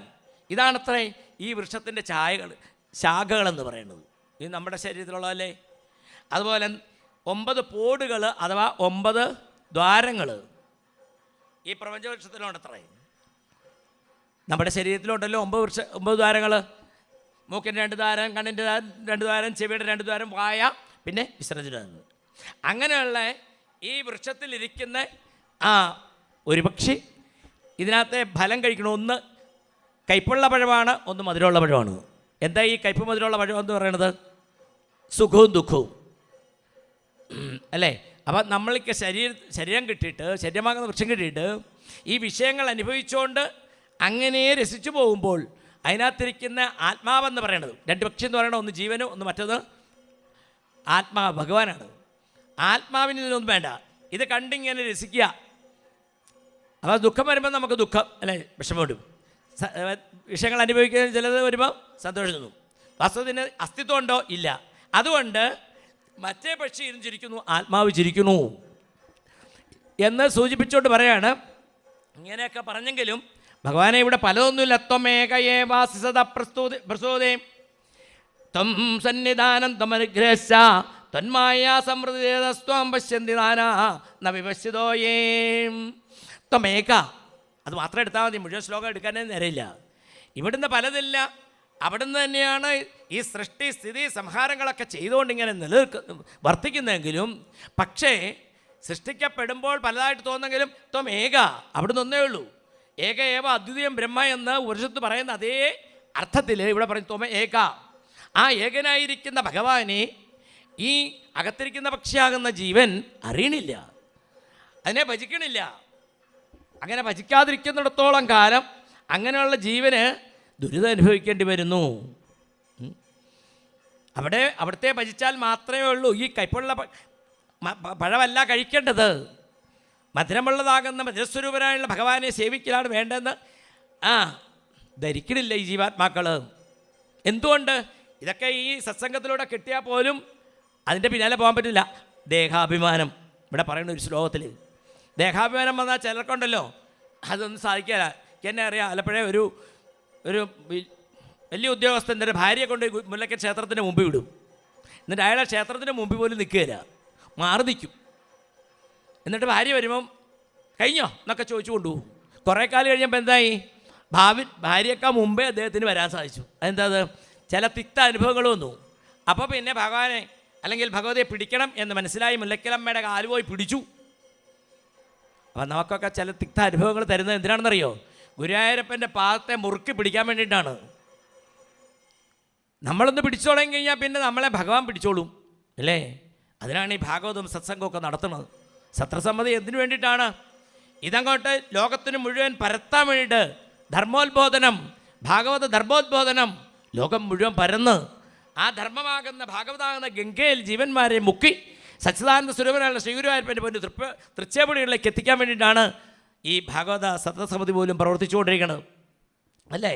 അതുകൊണ്ട് പറയണു, ഭഗവാനെ അവിടുത്തെ സേവിക്കുന്ന ഭക്തന്മാർക്ക് ഒരിക്കലും അധപ്പതനുണ്ടാകുകയില്ല. മാധവ ലക്ഷ്മീനാഥ. ഇത് ഞാൻ വെറുതെ പറയണമല്ലോ. ബ്രഹ്മദേവൻ ഭഗവാനെ മുൻനിർത്തിക്കൊണ്ട് നമ്മളോട് സ്തുതി പറയാണ്, ഗുരുവായൂരപ്പനെ ഭജിക്കുന്നവർക്ക് അധപ്പതനുണ്ടാകുകയില്ല. തഥാത്മതേ മാധവ താവകാക്കുജിൽ ഭ്രശ്യന്തി മാർഗാത്വയി ബദ്ധ സൗഹൃദ ത്വയാപി ഗുപ്താ വിചരന്തി നിർഭയ വിനായകാനീകവമൂർധസുപ്രഭോ. അവർക്ക് ജീവിതത്തിൽ എന്തെങ്കിലും വിഘ്നങ്ങൾ വന്നാൽ പോലും അത് ഭഗവാൻ നേരെയാക്കി കൊടുക്കും. അവർക്ക് തടസ്സമായി വരില്ല അത്. അപ്പോൾ അവിടെ ഭഗവാൻ വിഘ്നനായകനായിട്ട് ഗണപതിയുടെ രൂപത്തിൽ വേണ്ട പോലെ സഹായിക്കാനുണ്ടാവും ഇല്ലേ? പിന്നെ അങ്ങനെയുള്ള അവിടുത്തെ നാമരൂപങ്ങൾ കൊണ്ട് വർണ്ണിച്ച് തിട്ടപ്പെടുത്താൻ പറ്റുമോ? ഇല്ല. നമോഗിരാം വിദൂരായ മനസ്സേദസാമപി. ഗജേന്ദ്രൻ ചോദിക്കുമ്പോൾ ഒരു മൃഗത്തിൻ്റെ രൂപത്തിൽ കിടന്ന് കൃഷകതയിൽ കിടന്ന് വെള്ളത്തിൽ കിടന്നുകൊണ്ട് ചോദിച്ചാൽ പറഞ്ഞു, നമോഗിരാം വിദൂരായ. മനസ്സിനും വാക്കിനും ഗോചരമല്ല അവിടുന്ന്. മനസ്സിന് എത്ര വേഗത്തിൽ സഞ്ചരിക്കാം. അതുകൊണ്ട് അവിടുത്തെ നാമരൂപങ്ങളെ കൊണ്ട് വർണ്ണിച്ച് തിട്ടപ്പെടുത്താൻ പറ്റില്ല. അവിടുത്തെ ആവിർഭാവം കൊണ്ട് അവിടുത്തെ ശ്രീപാദ പത്മസ്ഥാനമായിട്ടുള്ള ഭൂമിയുടെ ഭാരം ഇപ്പോൾ ഏതാണ്ട് തീർന്നിരിക്കണോ ഭഗവാനെ. ജന്മരഹിതമായിട്ടുള്ള അവിടത്തേക്ക് ഇപ്പോൾ ഒരു അവതാരം എടുക്കേണ്ടി വന്നത് എന്താണെന്ന് ചോദിച്ചു കഴിഞ്ഞാൽ അത് ഈ ഭൂമിയെ രക്ഷിക്കാൻ വേണ്ടിയിട്ടാണ്. അവിടെ നിന്നെല്ലാം അഭയം നൽകുന്ന ആളാണ്. സേവിച്ചാൽ ഭയക്കേണ്ടി വരുന്നില്ല എന്നൊക്കെ പറഞ്ഞു. അവിടുന്ന് മത്സ്യം, കൂർമ്മം, വരാഹമായിട്ട് ഒരുപാട് അവതാരം എടുത്തു ധർമ്മത്തെ സ്ഥാപിക്കാൻ. ഇനിയും ദേവകിയിലൂടെ അവതരിച്ച് ഭൂമിയെ ഞങ്ങളെയൊക്കെ രക്ഷിക്കണേ എന്ന് പറഞ്ഞുകൊണ്ട് ആ സ്തുതി അവിടെ സമർപ്പിക്കുകയാണ്. അവസാനം ദേവിയോട് പറഞ്ഞു, ദിഷ്ട്യാമ്പതേ കുക്ഷികത പരപ്പുവാൻ അംശേന സച്ചാൽ ഭഗവാൻ ഭവായന മാഭൂദ്ഭയം ഭോജപതേർമുക്ഷോ ഗോപ്തായ ദൂരാം ഭവിതാ തവാത്മജാം. അപ്പേ ദേവികയോട് പറയണം, ബ്രഹ്മാവ് ഭഗവാന്റെ അമ്മയാകാൻ ഭാഗ്യം ചെയ്ത ദേവകിയെ ബ്രഹ്മാവും വിളിച്ചു അമ്മേന്ന്. ഭഗവാനുടെ 2 ശ്ലോകത്തിൽ അംബുജാക്ഷ താമരാക്ഷ എന്നൊക്കെ വിളിച്ചു. ആദ്യം ഗുരുവായൂരപ്പനെ ആരെ അംബുജാക്ഷ എന്ന് വിളിച്ചാൽ ഭാഗവതത്തിൽ ബ്രഹ്മാവാണ്. പുറത്തേക്ക് വരുന്നതിന് മുമ്പ് എന്നെ അംബുജാക്ഷ എന്ന് വിളിച്ചു, താമരാക്ഷ എന്ന് വിളിച്ചു. എന്താ അത്? ഈ താമരപ്പൂവുള്ള കണ്ണുകളോട് കൂടിയെന്നാണോ? താമരപ്പൂവിൻ്റെ ഇതളൊക്കെ വെച്ച് കഴിഞ്ഞാൽ എന്തു വലിപ്പമാവൂലേ? അങ്ങനെയുള്ള വലിപ്പമുള്ള കണ്ണ് കണ്ടാൽ ഒരു ഭംഗിയുണ്ടാവൂ? അല്ല, ഒട്ടലില്ലാത്ത ആളാണെന്ന്. ഭഗവാൻ ഒട്ടലുണ്ടാവില്ല. ഇനി കാണാം ഭഗവാന്റെ ആ യാത്ര. തൻ്റെ വംശത്തെ തന്നെ ഇല്ലാതാക്കിയതിന് ശേഷമാണ് ഭഗവാൻ പോകുന്നത് ഇല്ലേ? താമരയുടെ ഇതല്ലാത്തൊരു തുള്ളി വെള്ളം ഒഴിച്ച് കഴിഞ്ഞാൽ ചരിച്ചാൽ അതങ്ങനെ പോവും, ഒട്ടണില്ല. ഇതുപോലെയാണ് ഭഗവാൻ ഒന്നിനോടും ഒട്ടലില്ല. അതുകൂടെ കാണിച്ചു. അതുകൊണ്ട് അമ്മ ഭാഗ്യവതിയാണ്. ഇനി ആസന്ന മരണനായ കംസനിൽ നിന്ന് ഭയപ്പെടേണ്ട കേട്ടോ എന്ന് ബ്രഹ്മാവ് ആശ്വസിപ്പിച്ചു. ദേവന്മാരെല്ലാം സ്തുതിച്ചു പോയി. പിന്നെ ഗുരുനാഥന്മാർ പറയും, ബ്രഹ്മാവും മഹാദേവനും അവിടെ തന്നെ നിന്നിറേ. അതിന് ശേഷം പിന്നെ എന്ത് സംഭവിച്ചു എന്ന് അടുത്ത 3-ാമത്തെ അധ്യായത്തിൽ പറയണു, അത സർവഗുണോപേത കാലപരമശോഭന ഇർഹീവാചൻ ജന്മക്ഷം ശാന്തക്ഷക്കരകധാരകം. അവതാര അധ്യായം തുടങ്ങുമ്പോൾ ആദ്യം പറയുന്ന ശ്ലോകം തന്നെ അധ എന്നുള്ള ശബ്ദത്തിലാണ്. ആ അകാരം കൊണ്ടാണ് തുടങ്ങുന്നത്. ആ അകാരം എന്ന് പറഞ്ഞാൽ എന്താണ്? അക്ഷരാണാം അകാരോസ്മി. അക്ഷരങ്ങളിൽ വെച്ചിട്ട് വിഭൂതി യോഗത്തിൽ ഭഗവാൻ പറയണു അത് ഞാൻ തന്നെയാണ്. അധശബ്ദത്തിന് ഒരുപാട് അർത്ഥമുണ്ട്. ശേഷം, തുടക്കം, മംഗളം. പണ്ഡിറ്റ് ഗോപാലനാഥ് സാറ് ഇവിടുത്തെ അതൊക്കെ പറയണത് മംഗളസ്വരൂപനായിട്ടുള്ള ഭഗവാൻ വരുന്നതാണ്. മംഗളസൂചകമായിട്ട് അവതാരം തുടങ്ങുന്നു എന്നാണ്. അല്ല, ചിലർ പറയണു അധ എന്ന് പറയുമ്പം ഭഗവാൻ എല്ലാത്തിൻ്റെയും ശ്രേഷ്ഠമതിയായുള്ള ഭഗവാൻ അക്ഷരങ്ങളിൽ ശ്രേഷ്ഠമായുള്ള ആ അകാരത്തോട് വരുന്നു എന്നാണ്. ഭഗവാൻ അവതരിക്കാറായ സമയത്ത് കാലമെല്ലാം പരമശോഭനമായി, ഭൂമി ഫലഭൂയിഷ്ടമായി. 8-ാമത്തെ ശ്ലോകത്തിലാണ് ഇത്ര ഭഗവാൻ അവതരിക്കുന്നത്. ഗുരുനാഥൻ പറയണു ഈ 2 നാഴിക ഇരുട്ടുന്നതിനെ സൂചിപ്പിക്കുന്നതാണ് ഓരോ ശ്ലോകം എന്നാണ്. അങ്ങനെ ഭഗവാൻ അവതരിക്കുന്നത്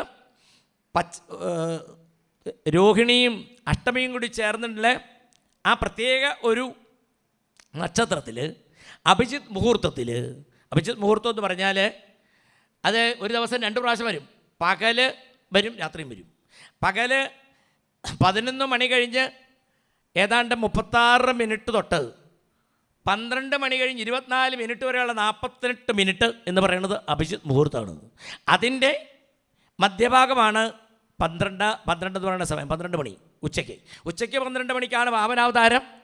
കൃഷ്ണാവതാരം എന്ന് പറയുന്നത് രാത്രി 12 മണിക്കാണ്, പച്ചപ്പാതിരാക്കിയാണ്. ഗുരുവായൂർ അമ്പലത്തിൽ 12 മണിക്ക് അവതാരം വായിക്കാറുണ്ട് അല്ലേ.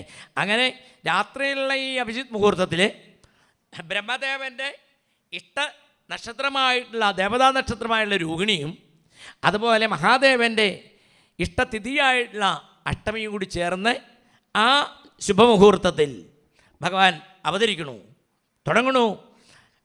അത സർവഗുണോപേത കാലപരമശോഭന ഇറീവാചന ജന്മക്ഷം ശാന്തക്ഷഗ്രതാരകം. കാലം പരമശോഭനായി ആരാ വരുന്നത്? കാലസ്വരൂപൻ, കാലാദിനാഥൻ. അങ്ങനെ കാലം പരമശോഭനമായി ദിശപ്രസേദുർഗനം നിർമ്മലോട് ഗണോദയം മഹീമംഗളഭൂഷ്ടപുരഗ്രാവ്രജാകര. ആ ദിക്കുകളെല്ലാം വളരെ പ്രസന്നമായി, ആകാശം നിർമ്മലമായി, അതുപോലെ തന്നെ നക്ഷത്രങ്ങളെല്ലാം വളരെ തെളിഞ്ഞു നിന്നു. അങ്ങനെയുള്ള ആ സമയത്ത് നദ്യപ്രസന്നസല്ലാ ഹൃദാജലരസ്യാം ദ്വിജാളികുലസംനാദസ്തപകാപനരാജയാം. പാതിരാ സമയത്ത് രാത്രി ഏതാണ്ട് പാതിരാ സമയത്തേക്ക് എത്തി. ആ സമയത്ത് ഇവിടെ പറയുന്നു ഭാഗവതം, ആ രാത്രിയിൽ നദിയിലെ താമരകളൊക്കെ വന്നങ്ങോട്ട് വിരിഞ്ഞു നിന്നു അത്രേ. സാധാരണ താമര സൂര്യൻ ഉദിക്കുമ്പോഴേ വിരിയാറുള്ളൂ. അന്ന് ഒരു ദിവസം പച്ചപ്പാതിരയ്ക്ക് താമര വിരിഞ്ഞു നിന്നത്രേ. ഭക്തന്മാർ പറയണു ഇല്ലേ, തത്വത്തിലേക്ക് പിന്നെ നമുക്ക് പോവാം. ഭക്തന്മാർ പറയണു എന്തുകൊണ്ടാണ് അങ്ങനെ താമര വിരിഞ്ഞു നിന്നത്? അതോ ഞങ്ങളോട് ഇത്രയും താല്പര്യമുള്ള ഭഗവാൻ അവതരിക്കുന്ന സമയത്ത് ഞങ്ങളിങ്ങനെ കൂമ്പിക്കുക അല്ലേ, ശ്രീകൃഷ്ണാവതാരം കേൾക്കുമ്പോൾ ഇങ്ങനെ ഇരുന്ന് ഉറങ്ങുക, എന്തൊരു മോശം അത്. അതുകൊണ്ട് അവർ പോലും അങ്ങനെ അവരുടെ സന്തോഷം പ്രകടിപ്പിക്കാൻ വേണ്ടി വിരിഞ്ഞു നിന്നത്രേ അന്നൊരു ദിവസം. ദ്വിജാളികുല സംനാഥ തപകാവനരാജയ. നദികളിലെ വെള്ളമെല്ലാം വളരെ പ്രസന്നമായിട്ട് ശാന്തമായിട്ട് ഒഴുകി, ഒച്ചപ്പാടൊന്നും ഇല്ലാതെ അല്ലേ. ദേശം മുഴുവൻ അടിച്ചു ചേർക്കത്തില്ല, വളരെ പ്രസന്നമായിട്ട് ഒഴുകി. അതുപോലെ തന്നെ മത്ത് പിടിച്ചാലുള്ള പക്ഷികളും വണ്ടുകളും ഒക്കെ വളരെ സംഗീതമായിട്ട് അവരുടെ ശബ്ദങ്ങൾ മുഴക്കിയത്രേ.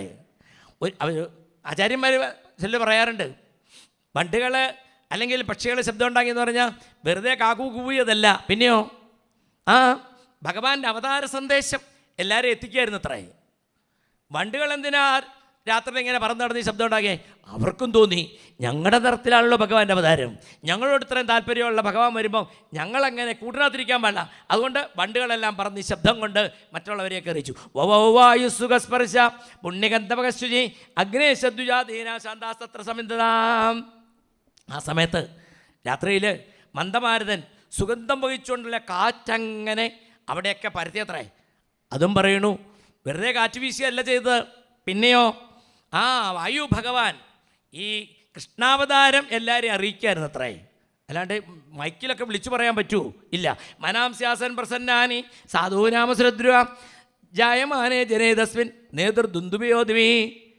ആ സമയത്ത് പച്ചപ്പാതിരായ്ക്ക് സജ്ജനങ്ങൾക്ക് എന്തെന്നില്ലാത്ത സന്തോഷം, ദുഷ്ടന്മാർക്ക് ഉറക്കമെന്നത്രേ അല്ലേ. സജ്ജനങ്ങൾക്ക് ഉറക്ക ഗുളിക കഴിച്ചാൽ പോലും അന്ന് ഉറക്കമില്ല. ദുഷ്ടന്മാർക്ക് എന്തായി എന്നാണെങ്കിൽ അന്ന് ഉറക്ക ഗുളിക കഴിക്കേണ്ടി വന്നില്ല. അപ്പോൾ കൃഷ്ണാവതാരം പറയുന്ന സമയം, ഭാഗവതം പറയുന്ന സമയത്ത് ഈ കസേരയിലൊക്കെ ഇരുന്ന് ഉറങ്ങുന്നൊരു വളരെ സൂക്ഷിക്കണേ, ഏത് ഭാവമാകും എന്നാണ് അവിടെ അങ്ങനെ ഉണ്ടായി ഇല്ലേ. എന്തെന്നില്ലാത്ത ഒരു കോരിത്തരിപ്പ്. നമുക്കെങ്ങനെയല്ലേ ഗുരുവായൂരപ്പൻ്റെ മുമ്പിലേക്ക് വരുമ്പം എത്ര ദീനതയോടുകൂടി വരുന്നാലും, എത്ര ബുദ്ധിമുട്ടോടുകൂടി, എത്ര ക്ഷീണത്തോടുകൂടി വരുന്നാലും നമുക്കൊരു ആവശ്യമില്ലേ, പോയി ഒന്ന് കണ്ട് തൊഴുത് പുറത്തേക്ക് വരുമ്പോൾ എന്തൊരു ശക്തിയാ, എന്തൊരു ആഹ്ലാദം നമുക്കുള്ളത്. അങ്ങനെയാണ് ഇപ്പം അന്നത്തെ സ്വയം കൃഷ്ണാവതാരോ ജയതി എന്ന് നാരായണത്തിൽ ഭട്ടതിരി പറയണ ഈ കൃഷ്ണാവതാരം ജയിച്ചുകൊണ്ടിരിക്കണു. എന്ന് പറഞ്ഞാൽ അങ്ങനെ പ്രയോഗമുണ്ടോ? ഉണ്ട്, ഭട്ടതിരി പ്രയോഗിച്ചു. എന്ന് പറഞ്ഞാൽ അന്ന് മധുരയിൽ അവതരിച്ച കൃഷ്ണൻ ഇന്ന് ഗുരുവായൂരിൽ നമ്മളെ അനുഗ്രഹിച്ചുകൊണ്ടിരിക്കണു. അവതാരം ജയിച്ചുകൊണ്ടിരിക്കണു. ഇന്ന് നമുക്കിവിടെ ഇരുന്ന് പറയാം സ്വയം കൃഷ്ണാവതാരോ ജയതി. അന്ന് മധുരയിലും പിന്നീട് ഗുരുവായൂരിലും അവതരിച്ച കൃഷ്ണൻ ഇന്നതേ നമ്മുടെ ഇവിടേക്ക് അവതരിക്കണു സത്രവീതിയിൽ ഇല്ലേ. നേതർ ദുന്ദുബയോ നബി, ആകാശത്ത് നിന്ന് ദുംദുബി നാദങ്ങളൊക്കെ മുഴങ്ങിയത്രേ. ഭഗവാൻ അവതരിക്കുന്നതിന് മുമ്പ് തന്നെ നല്ല വാദ്യഘോഷങ്ങളുണ്ടായത്. അങ്ങനെയൊക്കെ ഉണ്ടായിട്ടുണ്ടോ? ഉണ്ടായെന്നുള്ളതിനെന്താ ഉറപ്പ്? ഉണ്ടായോ? നമുക്ക് പറയാം. ഇവിടെ ശിവേലി ഇറങ്ങുമ്പോൾ എന്താ ചെയ്യുക? ഗുരുവായൂരപ്പൻ ഇറങ്ങി വരുന്നതിന് മുമ്പ് ശംഖനാദം, വാദ്യമേളങ്ങൾ. അന്നത്തെ രീതിയാണോ ഇന്നും ഗുരുവായൂരുടെ? മിക്കവാറും ഒക്കെ അത് തന്നെയാണ്. ഇവിടെ പറയണോ ഭഗവാന്റെ അവതാരത്തിന് മുമ്പ് തന്നെ ദുംദുബി നാദങ്ങൾ മുഴങ്ങി. ഇന്നിപ്പോൾ നമ്മളെ അനുഗ്രഹിക്കാൻ ഭഗവാൻ ശിവേലി പുറത്തേക്ക് വരുമ്പോൾ ഭഗവാൻ തിടം പഴുന്തള്ളിക്കുന്നതിന് മുമ്പ് തന്നെ നമുക്ക് കേൾക്കാമില്ലേ, നമ്മളെ ശബ്ദം കേൾക്കുന്നില്ലേ, വാദ്യഘോഷങ്ങൾ, ശംഖനാദങ്ങൾ, അതിൻ്റെ പിന്നാലെ ഭഗവാൻ വരണു. അങ്ങനെയായിരുന്നു അത്രേ. ദുന്ദുബി നാദങ്ങൾ മുഴങ്ങിയതിന് ശേഷമാണ് ഭഗവാന്റെ അവതാരം. ജഗുക്കിന്നരഗന്ധർവ തുഷ്ടുവസിദ്ധചാരണ വിദ്യാധര്യസനന്ദൃതു അപ്സരോപി സമന്തുതാം. കിന്നരന്മാരും ഗന്ധർവന്മാരും പാട്ടുപാടി, സിദ്ധന്മാർ ചാരണന്മാർ സുധീതകൾ പാടി, അതുപോലെ അപ്സരസുകൾ നൃത്തം ചെയ്യുന്നു. മുചുർമുനിയോ ദേവ സുമനാം സിമുദാന്യുത മന്ദം മന്ദം ജലധരാ ജഗുർജരനുസാഗരം. ഋഷീശ്വരന്മാരും മുനിമാരും ഒക്കെ ഉണ്ടല്ലോ, അവർ ആനന്ദപരവശരായിട്ട് ആകാശത്ത് നിന്ന് പാരിജാത പൂക്കളങ്ങോട്ട് വർഷിച്ചത്രേ. പാരിജാത പൂക്കൾ വർഷിച്ചു. എങ്ങനെയാണ് പാറ്റുകായലിലൊക്കെ അവിടെ ഈ ദേവിക്ക് പൂജ നടത്തുമല്ലോ, പൊങ്കാല ഇടുമ്പം ഇവിടുന്ന് തന്നെ തന്ത്രി പോയിട്ടൊക്കെ മേളിൽ നിന്നാണ് തീർത്ഥമൊക്കെ തളിക്കണേ. ഇതുപോലെ തന്നെ അന്ന് ആകാശത്ത് പുഷ്പവൃഷ്ടി ഉണ്ടായി. പോരാ, മന്ദം മന്ദം ജലധരാ, ആകാശത്ത് നിന്ന് ജലക്കണികൾ വീണത്രേ. ഇനിയിപ്പോൾ ആർക്കെങ്കിലും പുണ്യാഹം തളിക്കാൻ പറ്റുമോ? പുണ്യാഹം ചുടപറിക്കാൻ പോകാൻ പറ്റുമോ? അതുകൊണ്ട് ഭഗവാൻ തന്നെ അതെല്ലാം ഏറ്റെടുത്തങ്ങ് ചെയ്തു ഇല്ലേ. മൂജുർമുനിയോ ദേവ സുമനാം സിമുദാന്യുതാ മന്ദം മന്ദം ജലധര ജഗുർജുരനുസാഗരം. ഋഷീശ്വരന്മാരും ദേവന്മാരും പരവശരായിട്ടുകൊണ്ട് പുഷ്പവർഷ നടത്തുന്നതോടൊപ്പം ആകാശത്ത് നിന്ന് ജലകണികകൾ അഥവാ മഴച്ചാറ്റിലുണ്ടായി. അല്ലാണ്ട് ഇടിച്ചുകുത്തി മഴ പെയ്തൊന്നും ഇവിടെ പറഞ്ഞില്ല അവതാരത്തിന് മുമ്പ്. അവതാരം കഴിയുമ്പോഴത്തേക്കും വലിയ മഴയാകുന്നുണ്ട് അല്ലേ. മഴച്ചാറ്റിലുണ്ടായി. മേഘങ്ങളെല്ലാം കിടുകിടുകിടേ എന്നുള്ള രീതിയിൽ ശബ്ദം ഉണ്ടാക്കിയത്രേ. ഭാഗവതം പറയണു എങ്ങനെയായിരുന്നു? സമുദ്രത്തിലെ തിരമാലകൾ കയറി വരുന്ന സമയത്ത് തിരമാലകൾ നൃത്തം ചെയ്താണ് വരുന്നതെങ്കിൽ അതിനൊരു പാട്ട് വേണം. അത് ആകാശത്തിലെ മേഘം പാട്ട് മുഴക്കി. മന്ദം മന്ദം ജലധര ജഗുർജുരനുസാഗരം നിശീതേ തമുത്ഭൂതേ ജായമാനേ ജനാർദ്ദനെ ദേവക്യാം ദേവരൂപിണ്യാം വിഷ്ണു സർവഗുഹാശയ ആവിരാസീൽ യഥാപ്രാച്യ ദിശീന്തിരുവപുഷ്കല. അങ്ങനെ കാലമെല്ലാം ശോഭനമായ സമയത്ത് എല്ലാം പരമശോഭനമായ സമയത്ത് അന്ന് ചിങ്ങമാസത്തിൽ രോഹിണിയും അഷ്ടമിയും കൂടി ചേർന്ന ശുഭമുഹൂർത്തത്തിൽ അഭിജിത് മുഹൂർത്തത്തിൽ ദേവകി ദേവിയുടെ കൽത്തുറങ്കിൽ അഥവാ മധുരയിൽ ഭഗവാൻ അവിരാസിയിൽ നിശീധി നല്ല കുറ്റക്കൂട്ടി ഇരുട്ടുള്ള സമയം അഷ്ടമിയാണ്. ദേവരൂപിണിയായുള്ള ദേവകിയിൽ നിന്ന് സാക്ഷാൽ ഭഗവാൻ സാക്ഷാൽ നീലക്കല്ല് ആവിരാസിയിൽ അവതരിച്ചു. എപ്പോൾ? പച്ചപ്പാതിരാക്ക്. എങ്ങനെ? ആ ദിശീന്ദ്രുവ പുഷ്കല, പൂർണ്ണചന്ദ്രൻ കിഴക്ക് ഉദിക്കുന്ന പ്രഭയോടുകൂടി ഭഗവാൻ അവതരിച്ചു. അവിടെ ചന്ദ്രൻ ഉദിച്ച് നല്ലർത്ഥം. ചിലർക്ക് അങ്ങനെ ഒരു സംശയം വരാറുണ്ട്. ഇവിടെ നല്ല ഇരുട്ടാണെന്ന് പറയുന്നുണ്ട്, പിന്നെ ചന്ദ്രൻ എങ്ങനെ ഉദിച്ചു? ചന്ദ്രൻ ഉദിച്ചതല്ല, ചന്ദ്രൻ ഉദിക്കുന്ന ആ പ്രഭയോടുകൂടി ഭഗവാൻ ദേവകിയിൽ നിന്ന് ആവിർഭവിച്ചു. ഇവിടെ ജനിച്ചു എന്ന് പറഞ്ഞില്ല, ദേവകി ദേവി പ്രസവിച്ചു എന്ന് പറഞ്ഞില്ല. കാരണം ഇത് ജനനമില്ലാത്ത സച്ചിദാനന്ദമാണ്, പരമസ്വരൂപമാണ്. അതുകൊണ്ട് ഭാഗവത തുടക്കത്തിൽ പറഞ്ഞു കൃഷ്ണസ്തു ഭഗവാൻ സ്വയം. ആ ഭഗവാൻ ഇവിടെ അവതരിച്ചു. ആവിരാസിൽ എന്ന് പറഞ്ഞാൽ അവതരിക്കുക, പ്രത്യക്ഷപ്പെടുക എന്നാണ്.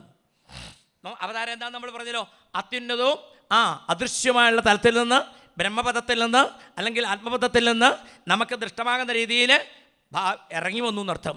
അപ്പോൾ ആത്മാവിന് അല്ലെങ്കിൽ ഈ ബ്രഹ്മത്തിന് രൂപമില്ല, അത് ഇന്ദ്രിയ ഗോചരമല്ലെങ്കിലും വേണമെന്ന് വെച്ച് കഴിഞ്ഞാൽ ഗുരുവായൂരപ്പൻ അത് ഇന്ദ്രിയ ഗോചരമാക്കി തരും എന്നുകൂടെ നമ്മളെ പഠിപ്പിക്കുന്നു. അതുകൊണ്ടാണല്ലോ ഭട്ടതിരി നാരായണി എഴുതി 99 ദിവസം കഴിഞ്ഞപ്പം അദ്ദേഹത്തിന് പാടാൻ സാധിച്ചു. അദ്ദേഹം ആദ്യമേ പറഞ്ഞു ഇത് സച്ചിദാനന്ദമാണ് എന്ന് പറഞ്ഞു തുടങ്ങി. സാന്ദ്രാനന്ദാവബോധാത്മകം അനുഭവം കാലദേശാവധിഭ്യാം നിർമുക്തം നിത്യമുക്തം എന്നൊക്കെ പറഞ്ഞു. എന്നിട്ട് അവസാനം എന്ത് പറഞ്ഞു?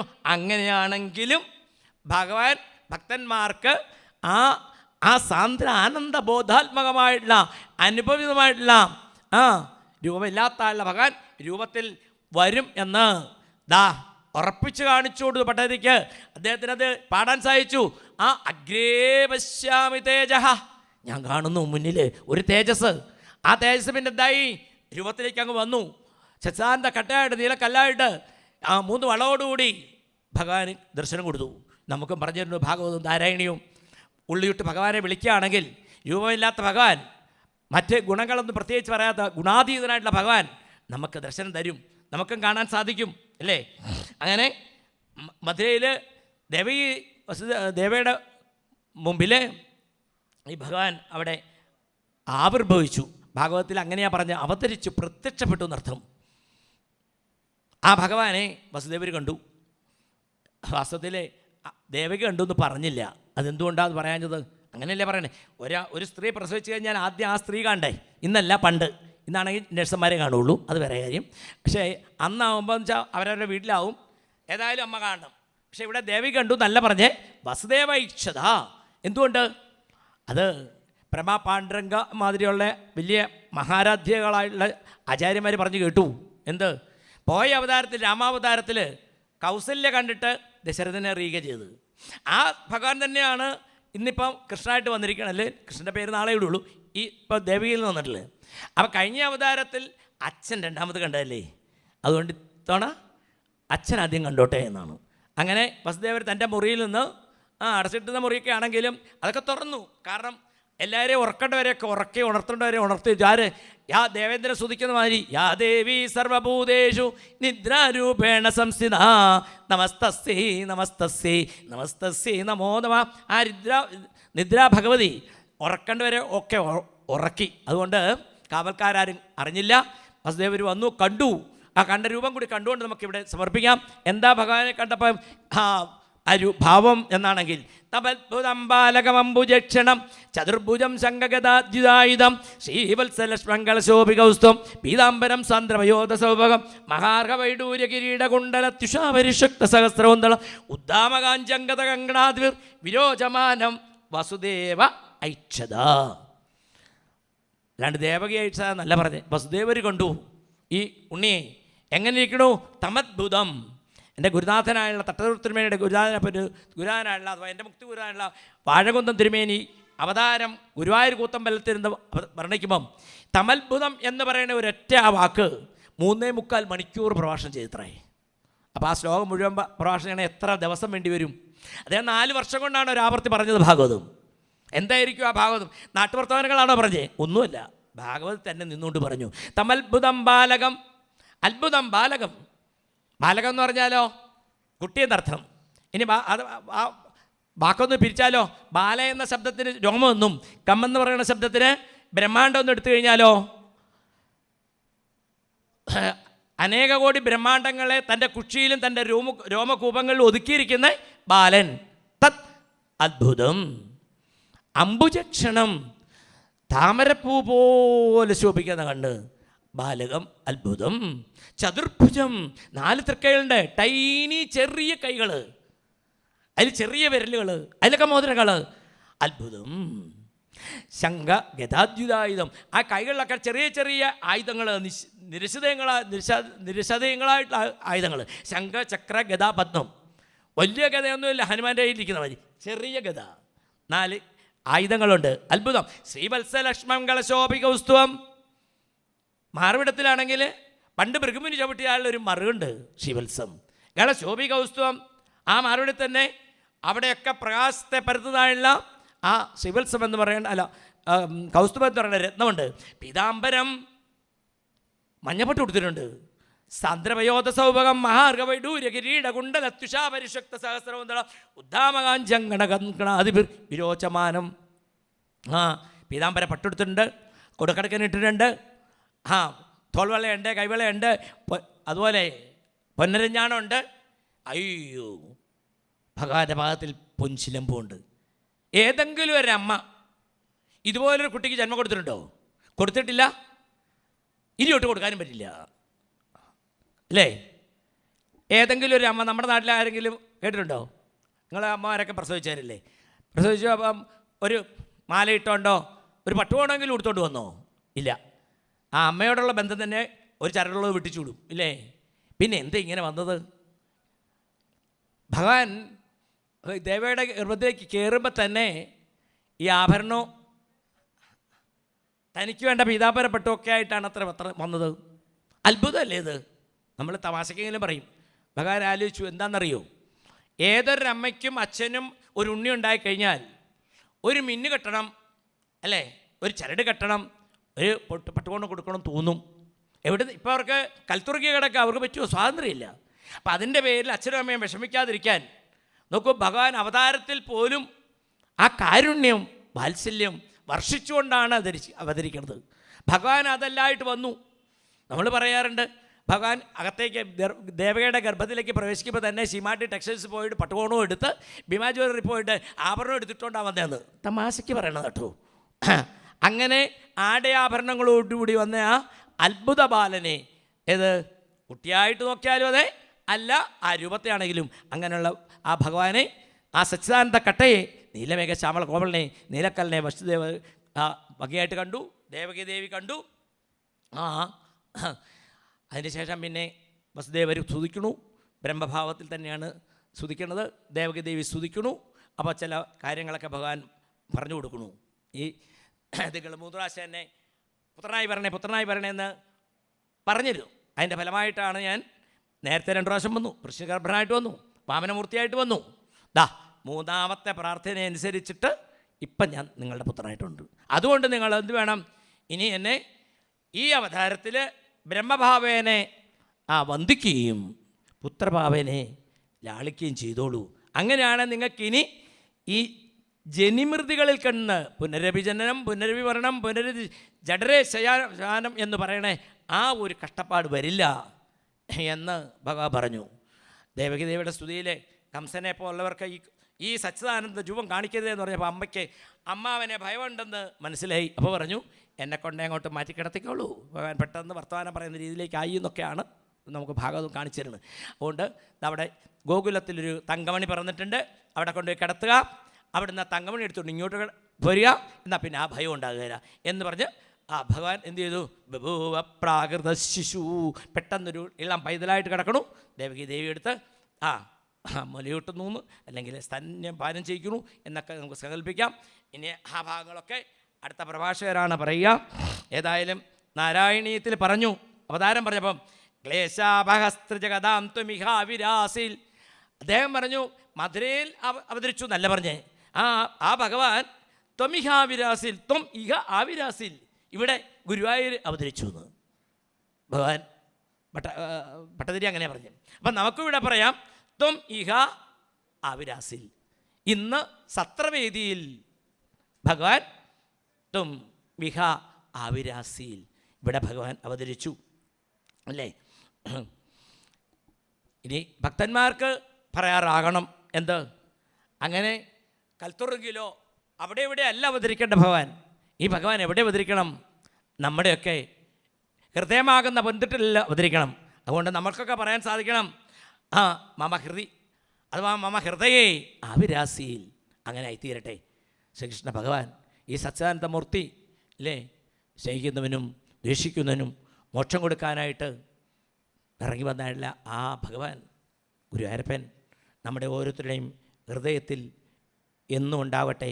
ആ സച്ചിദാനന്ദം നമുക്ക് അനുഭവിച്ചുകൊണ്ട് ഈ ദുരിതങ്ങളിൽ നിന്ന്, കഷ്ടപ്പാടുകളിൽ നിന്ന് നമുക്ക് ആനന്ദമാകുന്ന സച്ചിദാനന്ദ സ്വരൂപനായുള്ള ശ്രീ ഗുരുവായൂരപ്പൻ്റെ ആ തൃച്ചേപിടികളാകുന്ന ആനന്ദത്തിൻ്റെ ലോകത്തിലേക്ക് അദ്ദേഹം തന്നെ നമ്മളെ കൈപിടിച്ച് കൊണ്ടുപോകട്ടെ എന്ന് പറഞ്ഞാൽ കൊണ്ടുപോകുമെന്ന് ചോദിച്ചു കഴിഞ്ഞാൽ ഉറപ്പായിട്ടും കൊണ്ടുപോകും, അതിന് യാതൊരു സംശയവുമില്ല.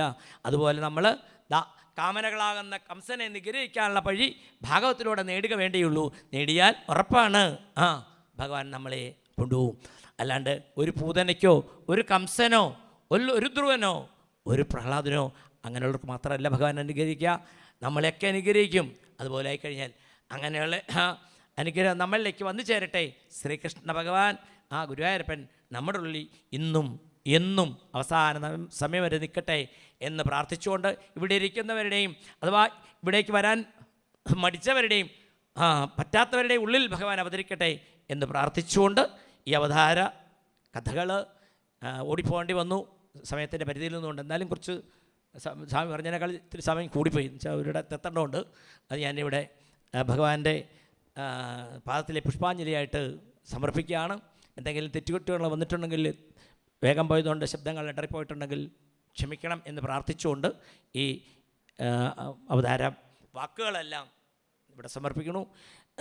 അതുപോലെ തന്നെ ഈ വേദിയിൽ വന്ന് ഇത് കേട്ടവർക്കും അതുപോലെ കേൾക്കണമെന്ന് ആഗ്രഹം പ്രകടിപ്പിച്ചവർക്കും കേൾക്കണമെന്ന് ആഗ്രഹം ഉണ്ടായിട്ട് വരാൻ പറ്റാത്തവർക്കും ഇനി ഇതൊന്നും കേൾക്കാൻ വരില്ല എന്ന് പറഞ്ഞ് ചില മസിൽ പിടിച്ചിരിക്കുന്നവർക്കും ഗുരുവായൂരപ്പൻ്റെ അനുഗ്രഹം ഉണ്ടാകട്ടെ എന്ന് വിശ്വസിച്ച ഫലപ്രസീതാം എന്ന് പ്രഹ്ലാദൻ പറഞ്ഞ പോലെ എല്ലാവർക്കും നന്മയുണ്ടാകട്ടെ എന്ന് പ്രാർത്ഥിച്ചുകൊണ്ട് വാക്കുകൾ സമർപ്പിക്കുന്നു.